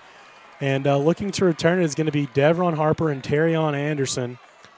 Ocean Curvin getting ready to kick it off. So with 1:28 left to play, Curvin is lining up here. They want a deep kick from Curvin here. You don't want to put the ball in Harper's hands. So here comes Curvin. It's 10-7, 1:28 left to play. And the Patriots are trailing late here at home. And here goes Curvin with the kick.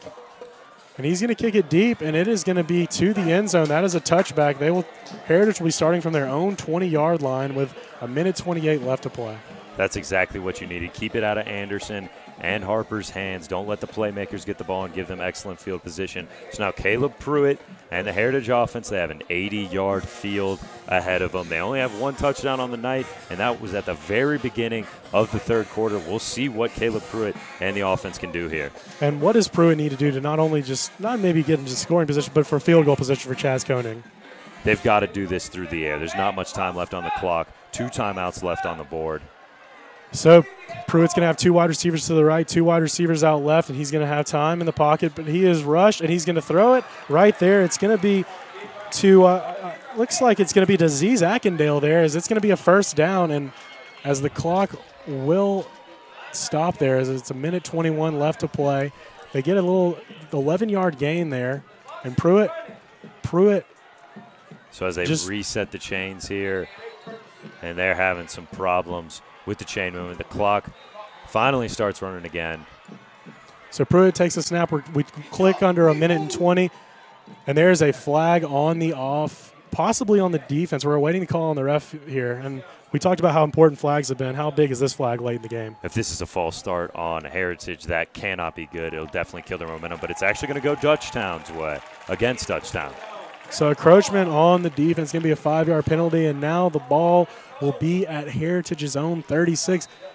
I mean, we know how important a touchdown could be here, but, I mean, how important is it for them just to get into field goal range? Just giving Chaz Koenig a chance would be huge. He's 5 for 5 on the season, and they got to be able to trust him if they get into a situation. So Pruitt takes the snap. He's got 3 wide receivers to the right, and he's going to throw it, a little comeback route to Jordan Young, but he's just going to overthrow his man at about the 48-yard line.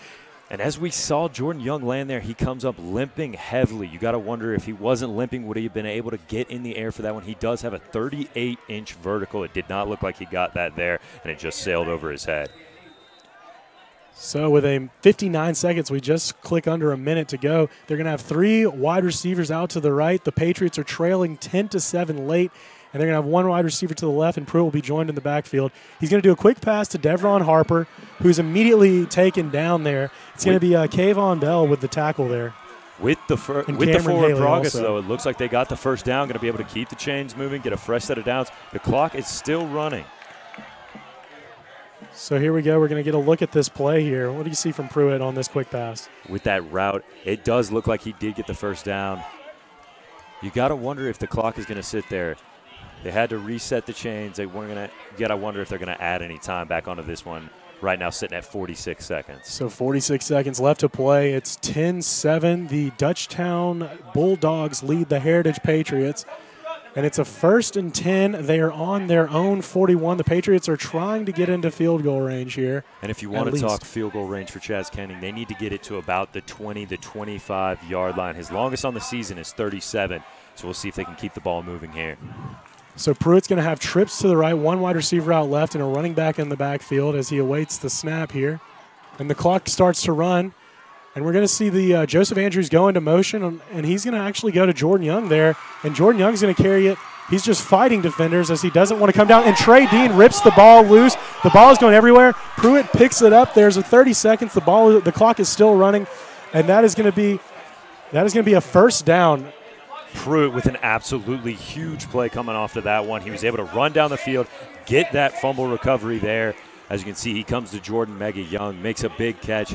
He's running across the field, and then it's stripped by Trey Dean, makes a huge play, and we see Pruitt come in and fall on that one. So 2 wide receivers left, 2 to the right. Pruitt's got 28 seconds. The clock is ticking. He throws it to Jordan Young, short, and Jordan Young, he fakes to the outside, but then he goes back in, and he's going to be tackled at the opponent's 39-yard line. Huge and it'll mistake. be a timeout for the Patriots. Huge mistake there by Jordan Young. He had a perfect opportunity to get out of bounds. He thought he could fake it the other way.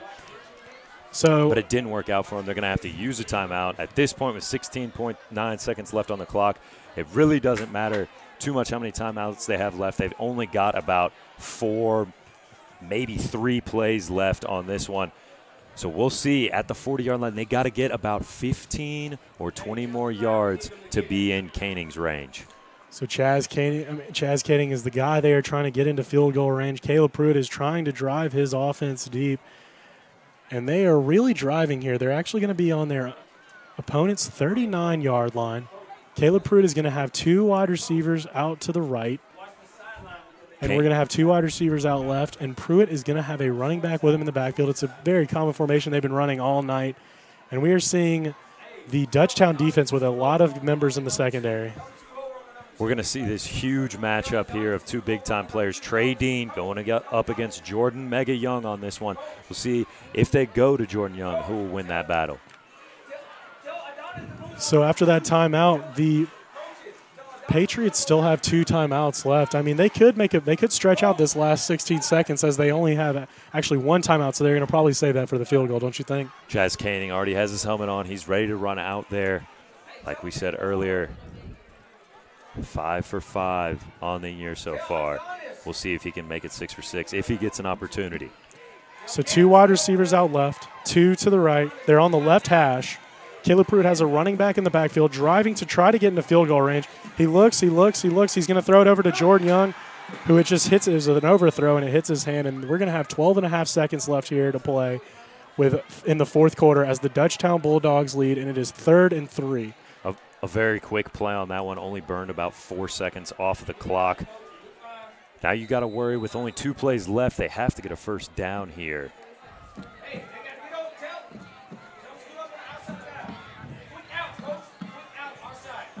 So Pruitt's going to take the snap with 2 wide receivers to the left. He's going to hit Devron Harper. Harper's going to run a little bit, but then he's going to dive out of bounds, and that's going to leave about 5.5 seconds left on the clock.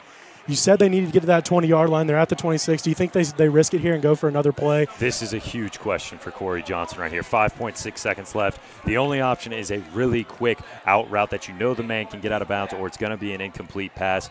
Right now, this range is very sketchy. It looks like they're going to bring Chaz Koenig out. Right now, it would be a 44-yard field goal, his longest of the year, by 7 yards to send this into overtime.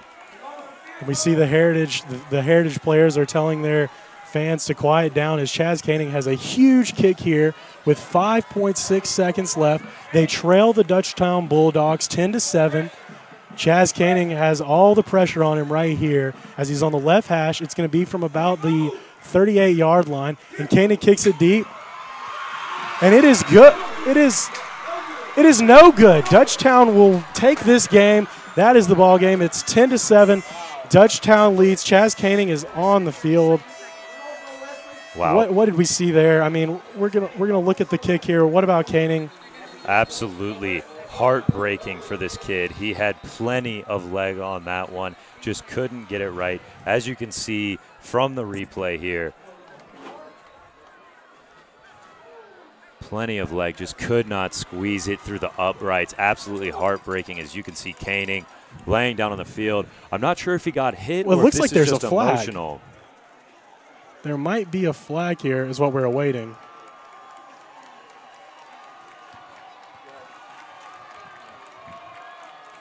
And they're going to call personal foul, roughing the kicker. So this game is not over, folks. We still have a chance here. Chaz Koenig was hit. Now here's the question. They have to kick the field goal. Who kicks the field goal? Because Koenig was injured on that play. You don't. Chaz Koenig has to kick this one. He looks like he's all right. The coach is talking to him. Is there? So we're going to look at this. Let's give this replay one more look. As Chaz Koenig, we knew he got hit on the play as we saw that late flag. Let's watch Koenig here. He's going to get – here goes the snap to Pruitt right here. What do you see, Koenig? He looks like maybe hit there late. Dutchtown thought they had a victory, but that's a 15-yard penalty. This goes from what was probably a 44-yard field goal to now it's going to be on the 11-yard line. So now Pruitt's walking out there. Now he's coming back to the sidelines. And Corey Johnson's going to use his last time out. We're going to head to commercial here as we have a thrilling game here. There is Koenig.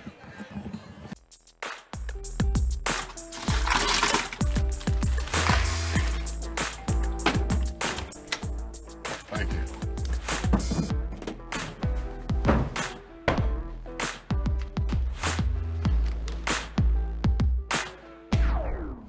You got a king? Go fish.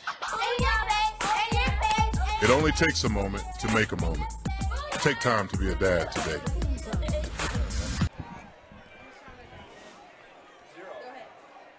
All right, welcome back, everyone. There is no time on the clock. It is literally the final play of the game, and it's 10-7.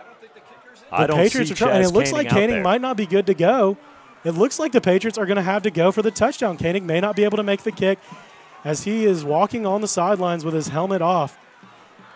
They are on the 11-yard line of the Dutchtown Bulldogs, and we are going to have the final play here for the win. So with 0 seconds left on the clock, it's either going to be overtime. It's going to be no overtime. Heritage is going to go for the win here. So let's see what play they go to here. Caleb Pruitt's got a running back with him in the backfield. They're going to go to 2 wide receivers to the right, 2 wide receivers to the left. To the left, he's going to have Aziz Akindale, and he's going to have Devron Harper. And to his right, he's going to have Jordan Young and Isaiah Martin. Pruitt's going to throw it up for Young. It's just a throw ball, and it's tipped up by Tyreek Nelson. They are going to make it a no catch. They are going to call it no catch. It was a really close play as it looked like Isaiah Martin had the catch. Let's take a look at the replay here. That was the final play of the game, folks. The ref's call is final, so that is going to be the final score, 10-7. It looked like Isaiah Martin made a diving catch as he was falling out of the end zone there. And let's look at it here. He had 2 options. He had Young or Isaiah Martin. Isaiah Martin, it's too close to call on that one, so that is going to do it here. And it was so many penalties there in the second half. They really started to hurt Dutchtown, and it almost cost them the game there. But what do you think about how the penalties played out in this game? I definitely think that they were a huge factor overall. Heritage with 12 penalties for 80 yards. Dutchtown with 13 penalties for 120 yards. It almost cost Dutchtown the game there. But let's talk about how crazy that ending was. With about a minute and 40 seconds left, it was Heritage leading 7-3, punting with a 4th and 1. They then try to fake the punt. There's a holding on that one. Jordan Young thought he got it, but the holding brought him back. And then a bad snap or a miscommunication there. Jordan Young was barely able to get that punt off. Punted it, just a line drive that went off a player, caused Trey Dean to recover it at their own 2-yard line. Heritage was able to punch it in, and then we just saw that crazy fiasco with the field goal and then going for the touchdown. An absolutely wild end to the game. As you can see here, when Shannon McCoy was able to get into the end zone and give Dutchtown their first score of the game, only score of the game, but it gave them the win. And here it is, as you mentioned, McCoy right here. He's going to kick it out left, and this is their only touchdown of the game, and it ended up being the winning score of the game. We mentioned special teams, though, with Jordan Young and his botched punt, and then Chaz Koenig there. I mean, he gets hurt. I mean, how crucial was it there that there was the huge penalty, but then the kicker got hurt, and they didn't have a kicker to go there. Every time I talk to Corey Johnson, he is always highlighting special teams. He says that is the most important side of the ball, in his opinion, and that clearly showed up just now with the botched punt by Jordan Young that gave Dutchtown that lead, and then the missed field goal there. He had the leg on it. He didn't have the accuracy, and then the roughing the kicker made him not able to kick that next one. So Caleb Pruitt going there. He had to do that late play. I mean, Caleb Pruitt not having his best night tonight. I think he had 5 interceptions on the night. What do you think about Pruitt on this night? Yeah, he only had 1 touchdown pass and 5 interceptions. Normally, that's flipped, and he's got 5 touchdowns and 1 interception, but it didn't go that way for him tonight. and it's definitely going to hurt Heritage. They thought for a second that they might be walking out of here 4-0, having Newton come next time. Well, that'll wrap it up here as the Patriots fall to the Dutchtown Bulldogs by a score of 10-7, and the Patriots are now 3-1 in the season. The Bulldogs will also be 3-1, and right now it looks like the special teams and just turnovers really seem to be the talk of the game. Yeah, Dutchtown's going to be really happy heading into their bye week next week. So that'll be it for me. This is Michael Pope and Connor Burks here reporting tonight as we saw the Dutchtown Bulldogs take down the Heritage Patriots by a score of 10-7. And we'll send it to commercial break. I dare you. I dare you to change the world. Yeah, you. Getting that college education. I dare you to be somebody important. Like be a teacher or a reality TV star. I dare you to stand up here. To call the shots. To be a role model. An inspiration. An innovator. To be a teacher. Think you can change my life? Make me excited about science like you? Have a career that really means something? Then do it. I dare you.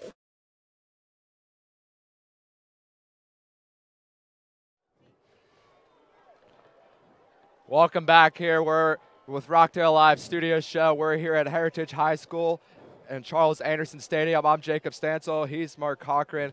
What a game we just saw. Before the game, head coach mentioned Dutchtown would bring the hammer, and they brought the hammer as Dutchtown gets a 10-7 victory.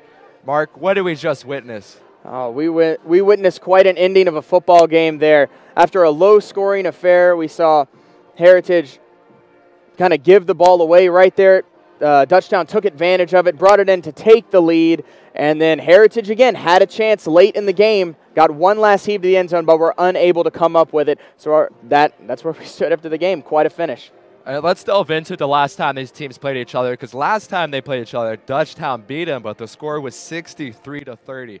A little bit bigger than the score line in today's game, and what kind of was the reasoning for that, you think? Well, as we talked about previously, one of the big things was just the lack of preparation that both these teams had this week due to the Hurricane Irma that blew through here in Georgia.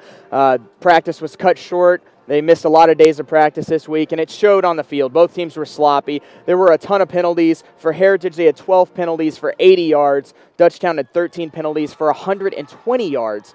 And then also just both quarterbacks unable to really get much going on the offense, and overall it was just kind of a sloppy game. But that's due to just lack of preparation. And in terms of sloppiness, Nolan Gomes got pulled out for Dutchtown, then Arendez Fed got put into the game and to finish it out. And what do you kind of make of that transition? Well, that's always tough for a team whenever your starting quarterback is struggling, because he is the backbone of your offense. That's what the rest of the offense feeds off of. So when your quarterback's struggling, it's always tough. It's even tougher when you get the backup quarterback thrown in there. When your starter's pulled, it's just a whole nother thing. Your starters aren't used to playing with the backup, and it changes the dynamic of the team. We saw Fed just kind of like a deer in headlights out there. His line was not holding for him, and he was having to run for his life there. So it really didn't work out for Dutchtown. And I'm sure you get a nice high five from his father after that game. So let's look at the Dutchtown key players. Who could it be? Is it going to be Trey Dean or Chris Joyce?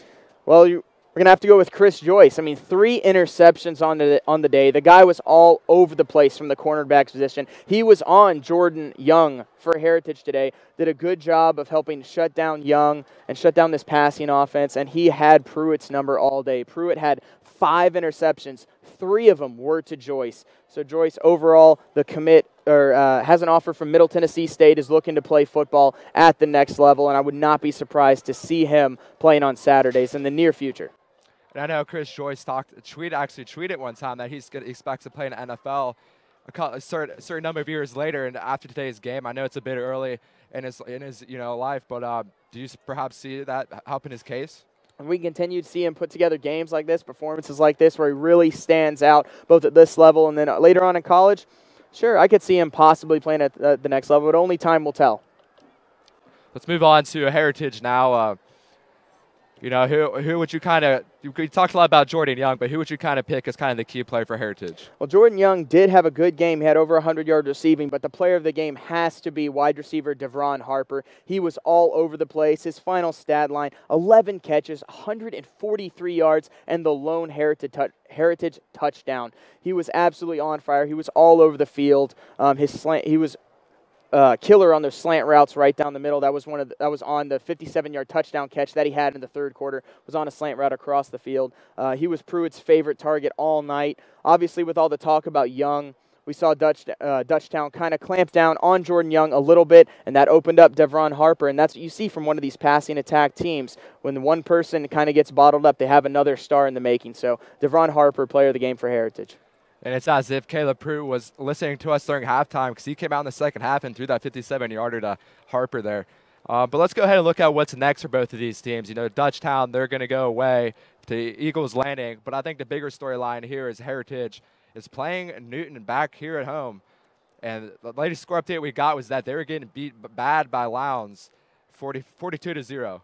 Yeah, it was 42-0 last we heard going into halftime for that game. So Newton is normally a good football program. They're a little bit higher level. They're in the same division as Rockdale County was, which Heritage played last week and got a win over. So we know that they can play those guys. So I wouldn't be surprised to see a good game next week. And how happy do you think these teams will be and now they're going to get back to their normal schedule here next week? Oh, it'll help. We'll see these teams, I think, a little bit well-oiled and a little bit more on the same page next Friday after a full week of practice. Well, that does it here for us with Rockdale Live Studios here at Heritage High School. We'll see you back here in Heritage with a final score of 10-7 Dutchtown. I'm Jacob Stansel. He's Mark Cochran. We'll see you next week.